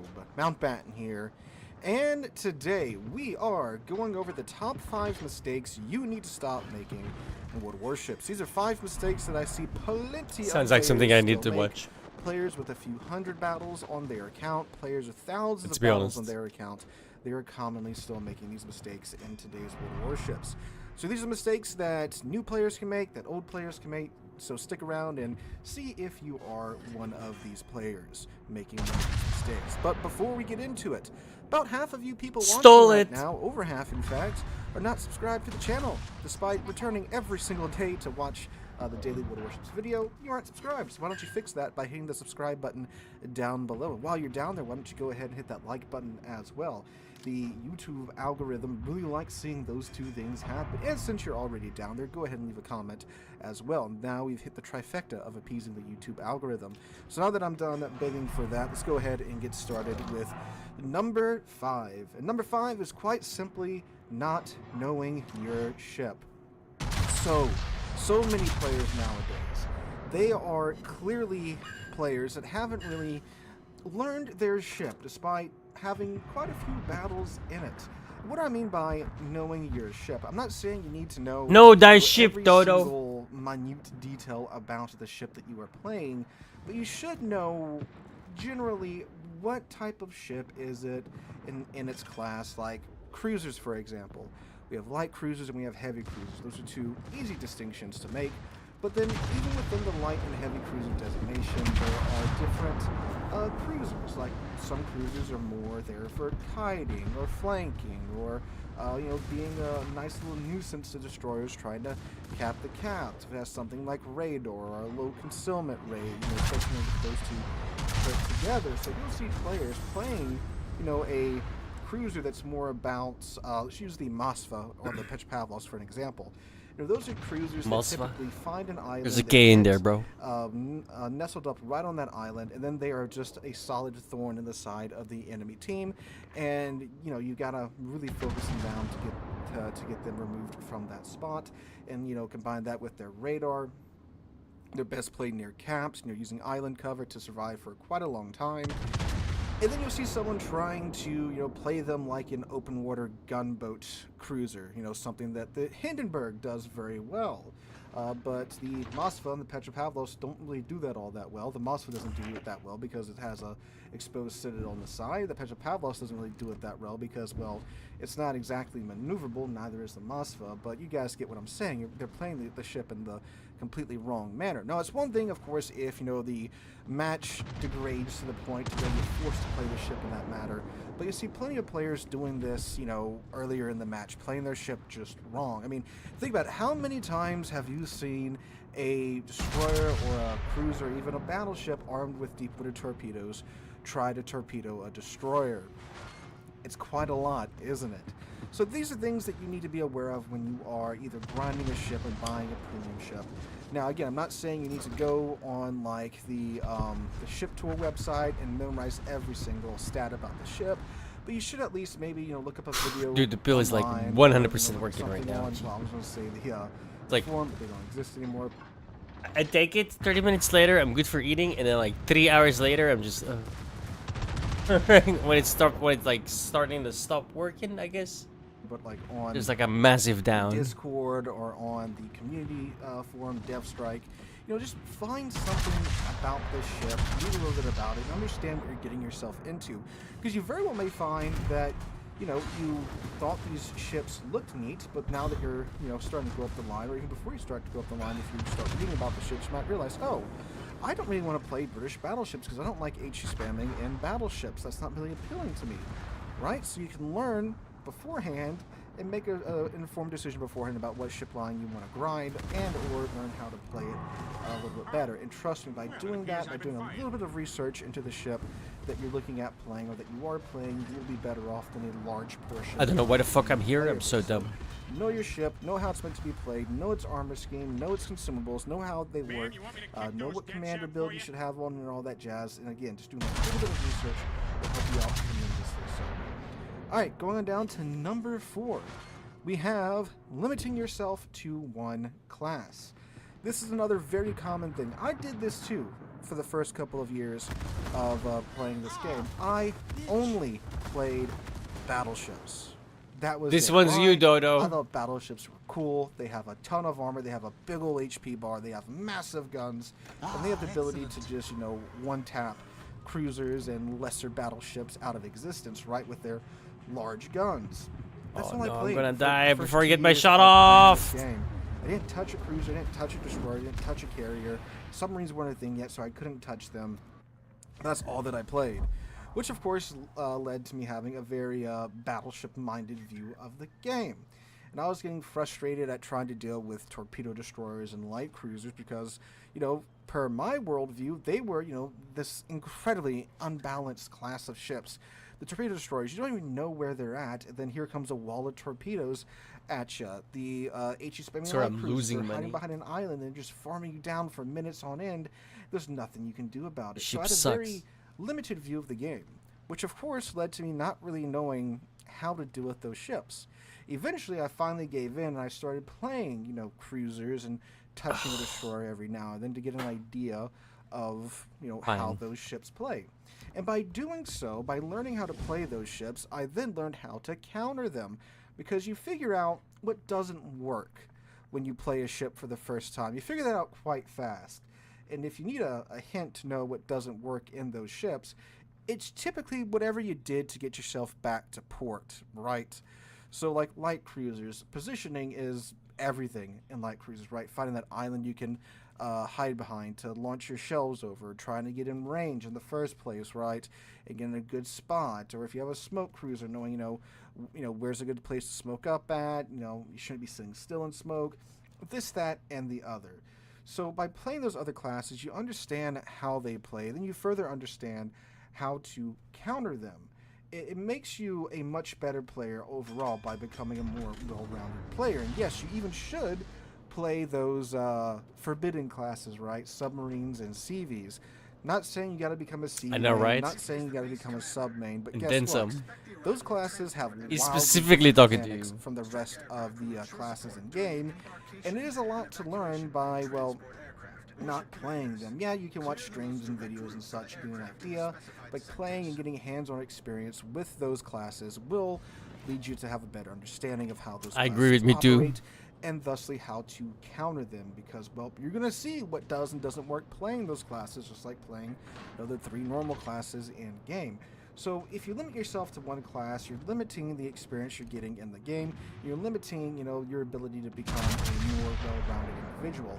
And World of Warships is not a hard game to pick up another class in. It's very simple. Let's say you're grinding up, I don't know, the Japanese battleship line. Well, take a break from playing the friggin' Congo. I know the Congo's a good ship, but I mean, like, look, if you've been playing the Congo for the past 5 or 6 matches, take a break. Play, you know, pick up a destroyer line, a cruiser line. You can even play the Japanese heavy or light cruiser line while you're grinding up the Japanese battleship line. Just pick another class to grind on the side to, you know, get some experience in and understand how these ships play, where they're going to go, what they're going to look for, so forth and so on. And especially by playing destroyers. By playing destroyers, you know, once you play enough torpedo destroyers, even myself, you know what to look out for. You can get an idea of, okay, you know, that gap between that island there is where the destroyer is going to go. He's definitely going to launch torpedoes that way, or he's for sure going to go down this flank and launch torpedoes this way, because this is where everybody always goes in the start of the match, and it's a great spot to try, you know, grab a couple of torpedo hits early game. You learn those things by playing the destroyer, right? So don't limit yourself to one class. Well, Dodo Broaden your plays one horizons. class and Again, one I'm class not saying only, you have to so become a master. like I said, You know, a it's class specifically that for I Dodo. despise, but play it to get an idea of how to counter it. All right, going on down to number 3, we have our good old friend Tunnel Vision. Do not get Tunnel Vision, or stop getting Tunnel Vision. So Tunnel Vision is something that it's hilarious how many players have it in World of Warships. And if you want to get an idea of how bad Tunnel Vision is in this game, go back. Doesn't have to be in my videos, but somewhere else on the YouTube verse or on some older Twitch clips. Look at some clips or some videos when Paulo Emilio first came out. Man, some players, and still today a lot of players too, they are so stuck down their sight, trying to, you know, stare at some target off in the distance, that they're not checking their surroundings. And you can literally walk up to these ships in Paulo Emilio and just dump torpedoes into their side from 2.1 kilometers away. They never knew you were there. Why? Because they're not popping out of their sniper view. They're not looking around. They're not checking their surroundings, so forth and so on. Because they're so stuck on that target. I think I might be off in I the might distance. get I see Monopoly battleships do this, I see before cruisers do this. U4501, Destroyers dude. a little less so Because it because seems like often it's a better destroyers are ship more to grind with. short-ranged, ships all in all. CVs, of course, too. You know, how many times does your CV just leave the CV parked there in the back of the map?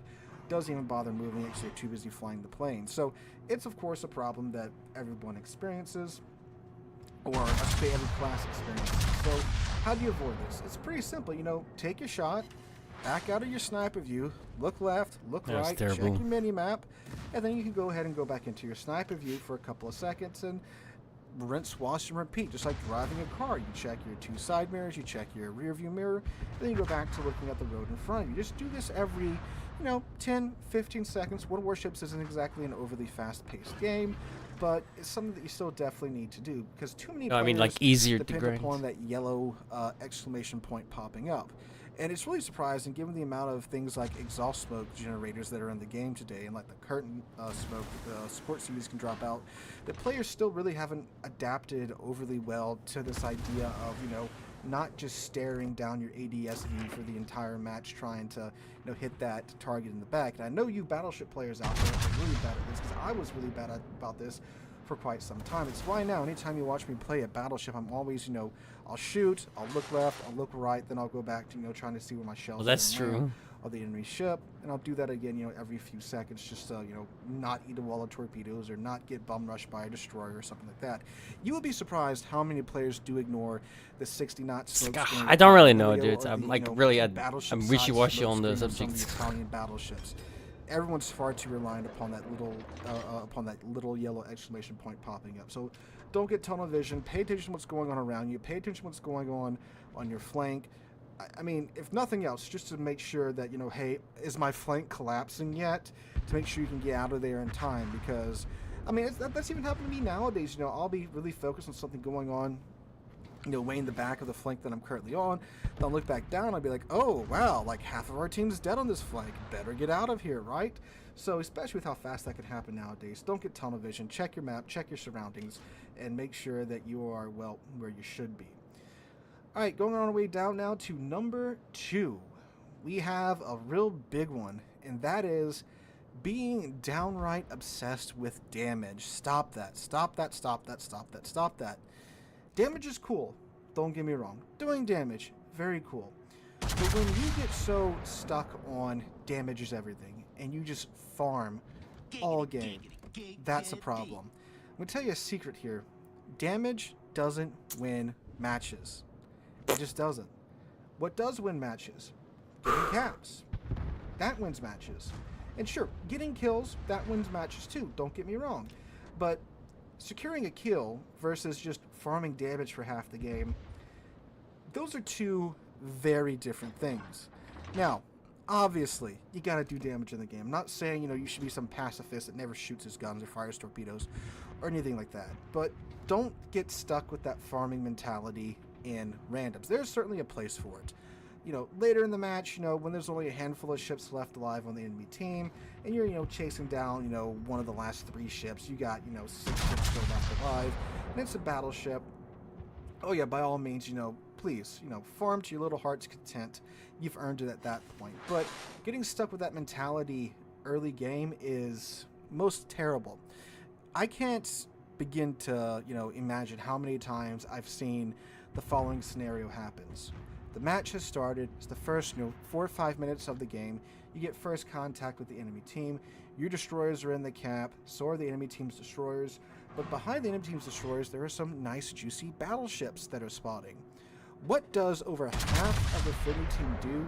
Instead of shoot the destroyer that your destroyer is risking his life to spot, they shoot the battleship. Why? Battleship's a massive, slow-moving target. Lots of HP, great damage income, you know, great farm right there. Sure, you can do that. You may even sink that battleship. But I'll tell you what, I took with a all those pill, shells you I found in had that breakfast, battleship and you now know, I'm crashing the however fuck long, out. you know, he's either spotted for, however 3 long, hours you know, later. let's say just a minute or so. Let's say, you know, he gets briefly spotted and he manages to disengage. With all those shells, you just flung that battleship for that 1 minute. The enemy destroyer that has probably killed your destroyer, because instead of, you know, shooting him, you shot the battleship instead. You could have killed the enemy destroyer. I will, You've actually. done I'm one gonna of two take a break things. after this Secure the game. trade, trading your friendly Lie destroyer down. for that enemy destroyer, or the better and very likely scenario would be that that enemy destroyer would now be sunk, and your friendly destroyer would be alive, which now gives you a tremendous tactical advantage on your flank. Because destroyers, quite simply, are the single most impactful class in game, bar none. Like, except maybe like the most unicum of CVs nowadays. But in terms of like the classes overall, and you know, speaking in general terms, destroyers are the most impactful ships in the game. And At you least need a to keep couple of yours weeks. alive. And good way to do that is don't get, you know, that damage mentality that, you know, there's a battleship with 100,000 I gotta be able to HP. eat again, I man. can farm Like, him they're really down, helping with but, that. So don't do it at the cost of letting that, you know, enemy destroyer walk away, or enemy cruisers too. Cruisers, you know, most battleship players will thankfully shoot at cruisers because, you know, lighter armor, easy damage income and such. But you know, again, in the I same suppose that's scenario, true, A lot but of times too, they'll shoot past an enemy cruiser it's like to farm down the battleship. the come down And of the it'll be a bills cruiser- is just like, cruiser that's what the actively trying to murder your destroyer too. sucks. And that's why, like, if you look at like competitive teams and such, it's a real common thread that someone will have, you know, these amazing stats. They have, you know, an average damage through the roof, and they have good stats because of that. Well, most competitive teams really won't take that person because there's a very good chance that person's just a farmer. We've had that happen beforehand, where we'll take someone into we took someone into our clan battles team. We went to clan battles, and the guy had such a farming mentality that instead of listening to the calls that the caller was making and, you know, doing this and that to win the match, he went off and he decided to farm one of the battleships in the match for majority of the game, which did not help us win at all. And he went on to do this several times throughout the season, which is why he's no longer on our clan battles team anymore. That doesn't win matches. Securing kills, supporting destroyers, securing the caps, that wins matches. I know, So, right? don't get stuck trying to, you know, farm down that one battleship, because in a lot of cases too, that's exactly what that battleship player wants you to do. Wants you to, you know, focus on him, to try to farm him down while his team, you know, gets in there, does what they need to do, and, well, wins the match, right? So don't get stuck with that damage mentality. Damage is important, yes, but it's not everything, right? Securing kills, securing the caps, supporting destroyers, that's what's important.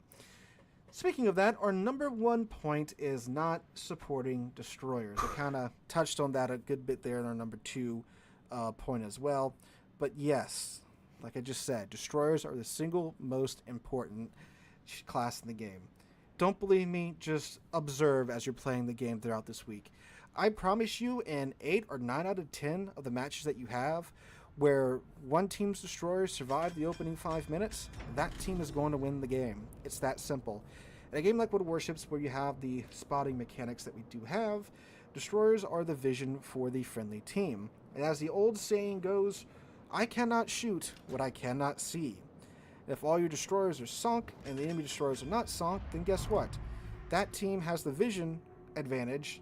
Their team can see you. You can't see them until they fire. And then again, they're only visible for 20 seconds. And there they go. So they can take their time, line up their shots, pick and choose their targets. You can't. On top of that, on top of just the spotting, of course, too, destroyers, you know, caps, you know, the big things that tend to win matches, and they act as anti-destroyer support for your team, meaning that, of course, if there's 2 destroyers on the flank, they're kind of mirroring each other. Those destroyers will be a little more hesitant to push forward and charge. So, you know, your destroyer will kind of keep the enemy team's destroyer in check as long as they are alive, right? Can't do that if they're dead. Destroyer depth charges are, of course, the best depth charges for dealing with submarines as well. And, of course, with the 3-kilometer arming range now of torpedoes, destroyers are that much more scary to submarines as well.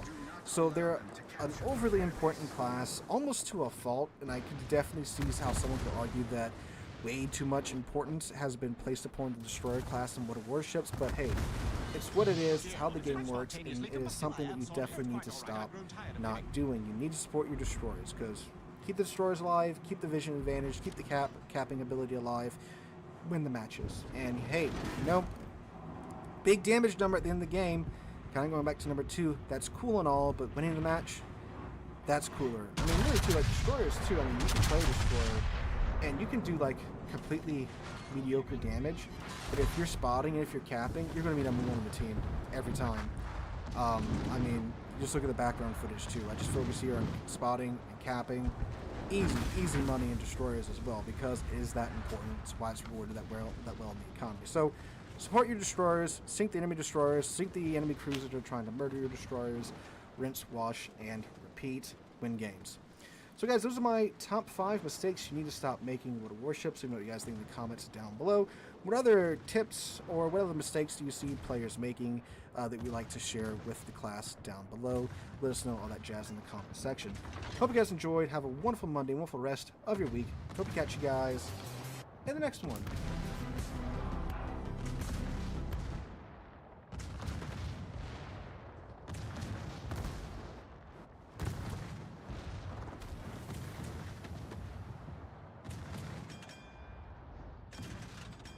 Secondaries is German. 100%.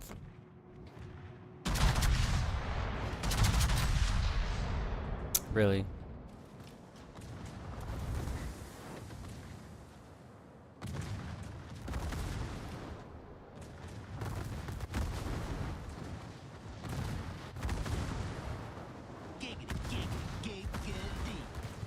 Oh God! Oh God! I gotta get out of here! Man, you want me to kick those dead shaft for you? Yeah, alright. Ah, bitch. Boston! See you later, bitches. At least he's in a better place.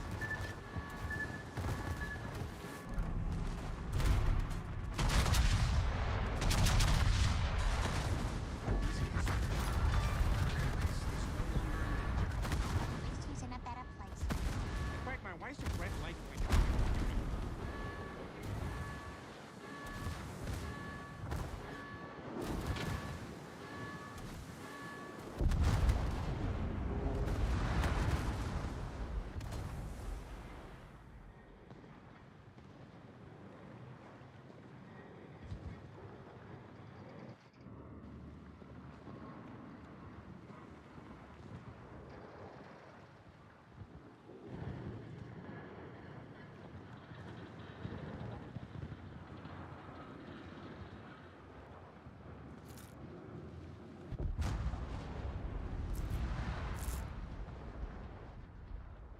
Yeah, the Scharnhorst 43 is one of the top tier 7 ships. Not the toppest.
This guy's in trouble.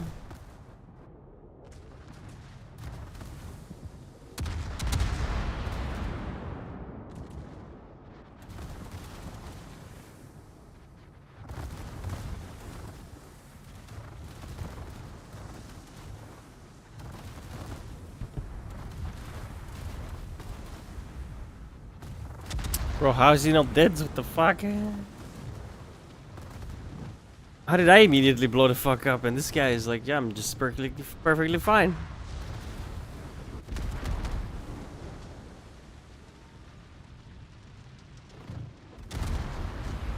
Until that point.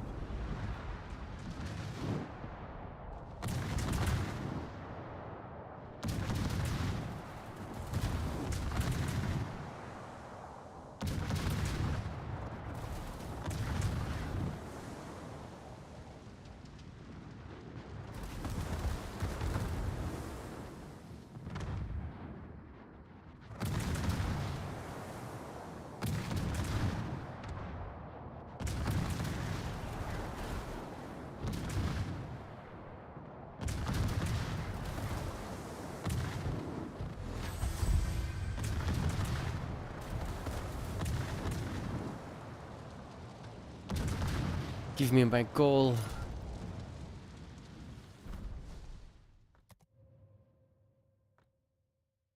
Bro, I barely broke even.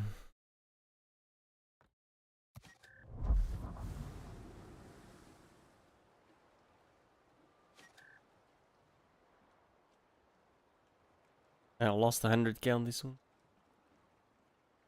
I lost money. I had 168 when I went in. Terrible fucking ship.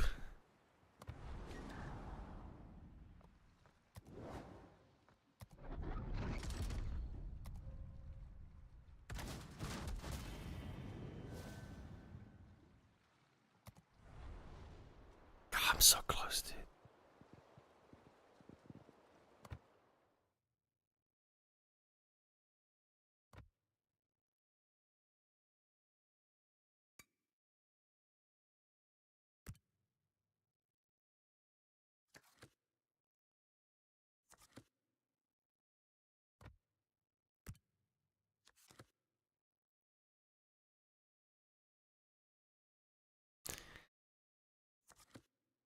Uh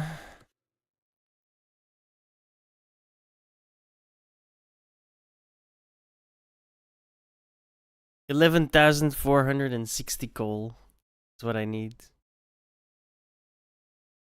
for this one. 13,000 for the other one.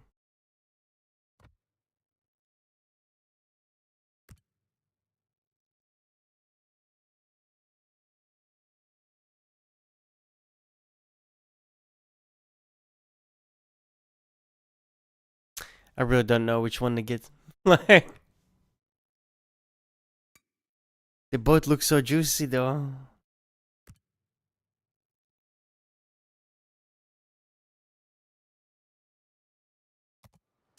Anyway, I'll have a nap and think about it. I'll see you guys in a couple hours. Thanks for hanging out, fellas. Peace the fuck out.